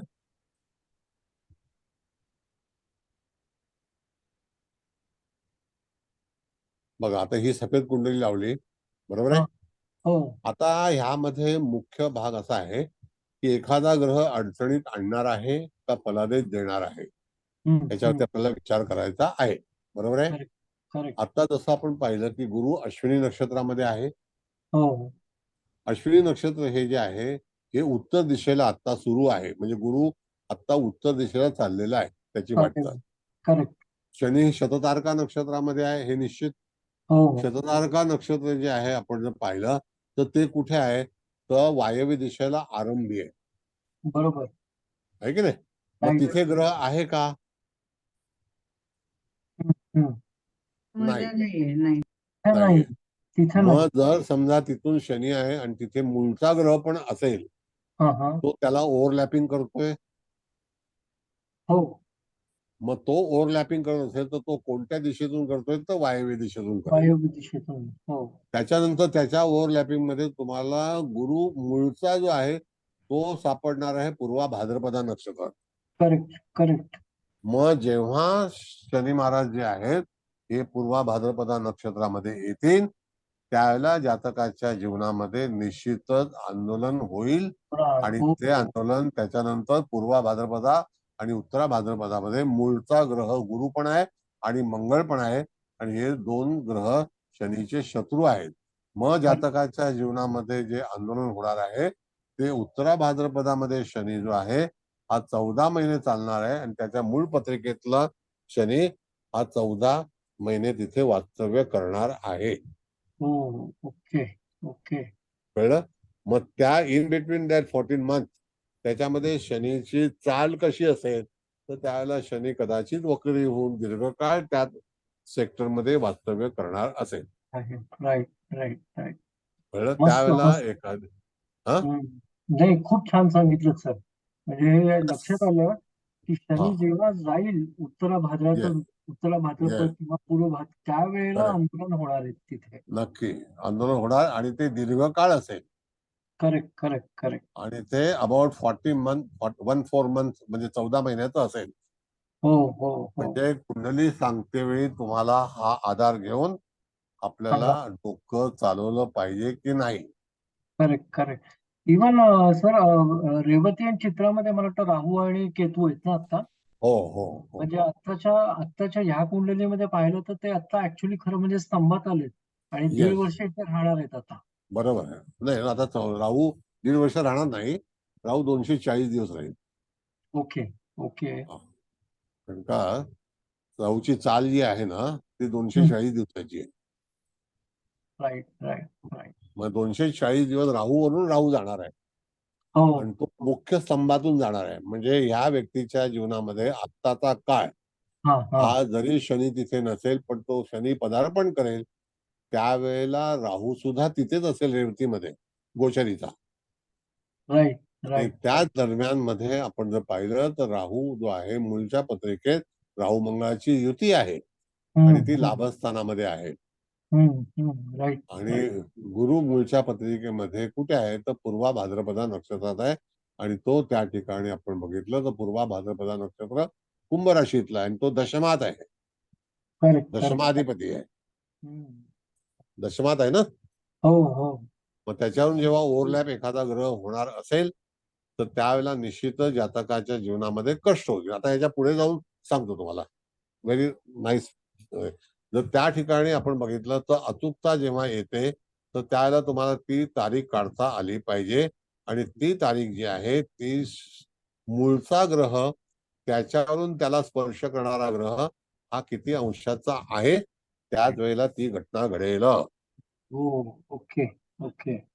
राजीव साहेब, मी तुम्हाला एक रिक्वेस्ट करीन की तुम्ही पुढच्या वेळेला परत चांगले चांगले प्रश्न घेऊन या. आपण त्या लोकांना चांगलं शिकवायचं आहे.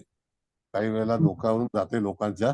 तुम्ही आता अभ्यासू आहात तर आपण पुढे आणखी पत्रिका मांडू. त्याच्यावरती ओव्हरलॅपिंग आणि स्थान कुठलं आहे, कुठल्या स्थानात ग्रह आहे याच्याबद्दलची चर्चा करू.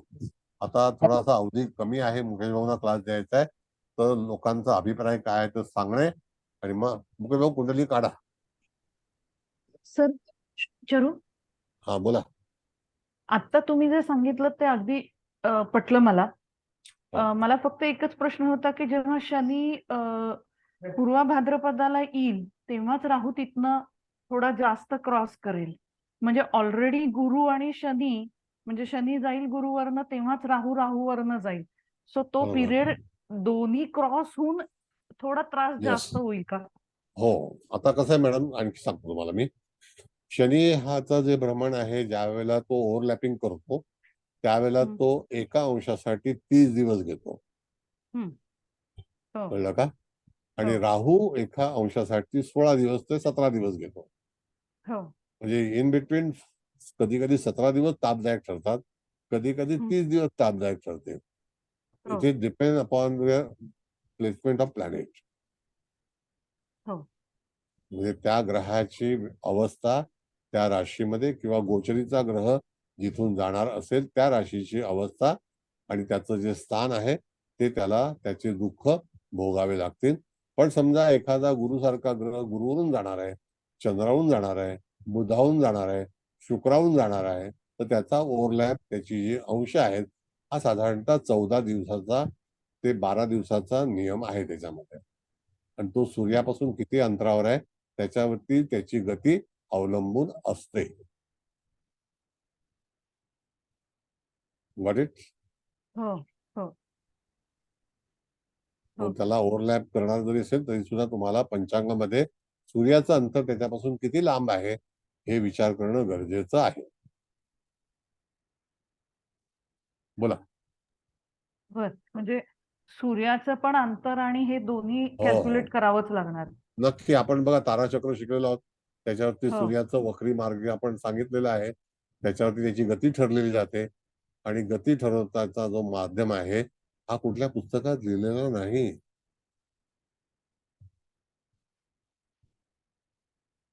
ग्रहाची गती कशी ठरवावी त्याचं कुठेही पुस्तकात उल्लेख केलेला नाहीये. की कधी जाईल, गती का वाढते किंवा गती का कमी होते, आपल्याला असं एक विचार करू. तर ती गती आपल्या नक्षत्राच्या ताराचक्रावरती अवलंबून आहे. बरं, आता मुकेश भाऊंना क्लास द्यायचा आहे तर सॉरी, तुम्हाला आणखी काही अभिप्राय द्यायचा आहे तर द्या आणि मग आपलं सलाम बॉम्बे करायचंय. बोला. बोला, काय कोणाला अभिप्राय काय वाटला, क्लास कसा वाटला? वाईट वाटला वाईट सांगा, चांगला वाटला चांगला सांगा, मला काही भांडण नाही. मी कुठल्याही तऱ्हेच्या स्तुतीचा हे नाही करत, पण बोला. सर चांगला झाला. चांगलाच झाला. नाही बोला देशमुख मॅडम. नाही तुम्ही बोला मॅडम. नाही, आज मला बोलणं जरा अवघड वाटतंय कारण आज क्लास एवढे वेगवेगळे मुद्दे सरांनी इंट्रोड्यूस केले. गोचर महत्वाचे आणि स्तंभात असताना एखादा बाहेरचा ग्रह जेव्हा स्तंभात जातो तेव्हा तो आपली भूमिका त्या ठिकाणी बजावतो. पण गोचर मध्ये असताना त्याला जे जे ग्रह भेटत जात म्हणजे त्यांची ज्याच्याशी कंजक्शन होतं तेव्हा प्रत्येक ग्रहाचं गतीप्रमाणे येणारे दिवस तेवढा काळ त्याला आंदोलनं भोगावी लागतात किंवा चांगले दिवस चांगली परिस्थिती त्याला अनुभवास येते. हे मला विचार करायला थोडा वेळ लागेल सर. पण तुम्ही शिकवलेलं निश्चित चांगलं कळलं. पण गोचर लावून आणि समोर मूळ पत्रिका ठेवून थोडं बघितल्यानंतर जास्त क्लिअर होईल. पण तुम्ही सांगितलं त्यातला गाभा मात्र नक्की कळलाय सर. बोला काय म्हणणं आहे? सर नमस्कार. हळदळकर नमस्ते. मॅडम म्हणतात ते बरोबर आहे. गोचर लावताना ती जी गती आहे, ते दिवस आहे, ते कॅल्क्युलेट करून थोडा वेळ लागेल आहे. गाभा समजलाय, पण ऍक्च्युअल त्याचे इम्प्लिमेंटेशन जे करायचं आहे, त्याच्यासाठी थोडा वेळ लागेल आम्हाला. सॉरी सर, पण जे खरं आहे ते सांगितलं तुम्हाला. ठीक आहे, हरकत नाही. बरं काय मॅडम बोलत होता तुम्ही? हा मॅडम, सर नमस्कार. नमस्ते. तुमच्या ज्ञानाच्या त्या पोटलीमध्ये अजून किती असे अद्भुत विषय आहेत की जिथे पंचांग नको, काही नको. तुमच्या फक्त याच्यावरून कोणत्या नक्षत्रात ग्रह आहे, कोणत्या चरणात आहे, कोणत्या नवमांशात आहे, हे परफेक्ट तुम्ही सांगता सर. म्हणजे आम्ही ते चक्रावून जातो, ते शोधताच म्हणजे मिळतच. खरंच ते तुम्ही सांगताय ते अद्भुत कला आहे. म्हणजे ज्ञानाला तुमच्या कोटी कोटी प्रणाम आहेत सर. असं तुमच्यासारखं आम्हाला सांगता येण्यासाठी तुम्ही आमच्यासाठी खूप प्रयत्न करतात की माझे विद्यार्थी प्रत्येक विषयामध्ये पारंगत झाले पाहिजे, ही तुमची नक्की. भावना आहे आणि त्या भावनेतनं तुम्ही शिकवतायत. तर तुम्हाला खूप धन्यवाद सर. आणि विषय कठीण आहे सर, म्हणजे मी पण चक्रावून जाते की कसं काय सर. आता गोचर लावताना तर खरोखर म्हणजे डोक्यातच येत नव्हतं. मी याच्याकरता जर रेकॉर्डिंग असते ना तर बरं झालं असतं. लिहून घेतो पण काही वेळ पटकन कळत नाही सर. असू दे, परत म्हणजे तुम्ही हे कराल आमच्यासाठी, काहीतरी प्रयत्न करणार, नक्की देणार काहीतरी, ही आशा आहे आम्हाला. मग परत एकदा तुमचे खूप खूप धन्यवाद सर की हेही ज्ञान तुम्ही आम्हाला दिलं. सर्वतोभद्र झालं, सप्तशलाका झालं, तशाच प्रकारे हे कोटचक्र, पण हे त्या दोन्हीपेक्षा जरा कठीण. म्हणजे समजायला, ते गोचर लावायला जरा कठीण वाटतं. म्हणजे अभ्यास करणं आवश्यक आहे, तरच त्याच्यामध्ये काही सांगता येईल. तर आम्ही नक्की प्रयत्न करू सर. तुम्ही एवढं आमच्यासाठी हे करतायत तर थँक्यू सर. धन्यवाद. धन्यवाद. तर आणि आजच्या पत्रिकेमध्ये एक थोडं वैशिष्ट्य असं जाणवलं की आजची पत्रिका चतुर्थेश अष्टमात बसलाय. जे एरवी आपण ह्याच्या पारंग ह्याच्या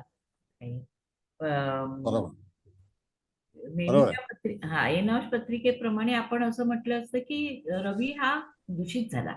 पण आजच्या ह्या कोटचक्रामध्ये जेव्हा तुम्ही बसवलं तेव्हा तो आधारस्तंभात आल्यामुळे रवी हा भक्कम ग्रह आहे किंवा पत्रिकेला आधार देणार आहे. ही दिशा या कोटचक्रात मिळते की जी आपल्याला ह्याच्यात मिळत नव्हती. बरोबर. ते पण म्हणजे एक वेगवेगळे अँगल आपल्याला वेगवेगळ्या ह्याच्यातून मिळू शकतात. म्हणून आपल्याला वेगवेगळ्या पद्धतीने पत्रिका हाताळली पाहिजे. हा खूप चांगला विचार आजच्या ह्या दोन्ही तुलनेमुळे मिळाला. विद्या कुलकर्णी मॅडम आहेत का? आल्यात त्या कुलकर्णी मॅडम. हो आहेत का? काय अभिप्राय द्या आता आणि समारोप करा. अभिप्राय नाही, समारोप. Yes sir, yes sir. नेहमीप्रमाणे सरांच्या मुखातनं आपण इतके विषय शिकलेले आहोत, म्हणजे अतिशय उत्कृष्टरित्या सरांनी नेहमीच प्रयत्न केला की आपल्याला सगळ्यांना समजावे. आणि त्याचप्रमाणे कोटचक्र जरी अवघड असला तरी सरांचा नेहमीच प्रयत्न आहे की तो आपल्याला कसा नीट समजेल, आणि सर नेहमीच त्यासाठी प्रयत्नशील असतातच. असे अनेक विषय सर आपल्याला यापुढेही शिकवणार आहेतच, आणि आपण असंच ज्ञानी होण्याचा प्रयत्न करणार आहे सरांच्या मार्फत. तर सर मी तुमचे खूप आभार मानते की तुम्ही प्रत्येक वेळेस आम्हाला अगदी हाताला धरून एक एक गोष्ट शिकवता, आणि खरंच आम्हाला त्याचा खूप उपयोग होतोय. सर तुमचे आभार किती मानावेत हे तर नाही कळत आहे. या सगळ्या विषयांसाठी आणि आम्हाला असं एवढं ज्ञानाने समृद्ध केल्या त्याबद्दल मी तुमचे आभार मानते आणि उपस्थितांतर्फेही आभार मानते आणि यापुढेच आम्हाला असं शिकायला मिळेल अशी आशा करते सर. Thank you so much. धन्यवाद. धन्यवाद. बरं मुकेश भाऊ, तुम्हाला तो हा. होस्ट करतो. हो हा सर.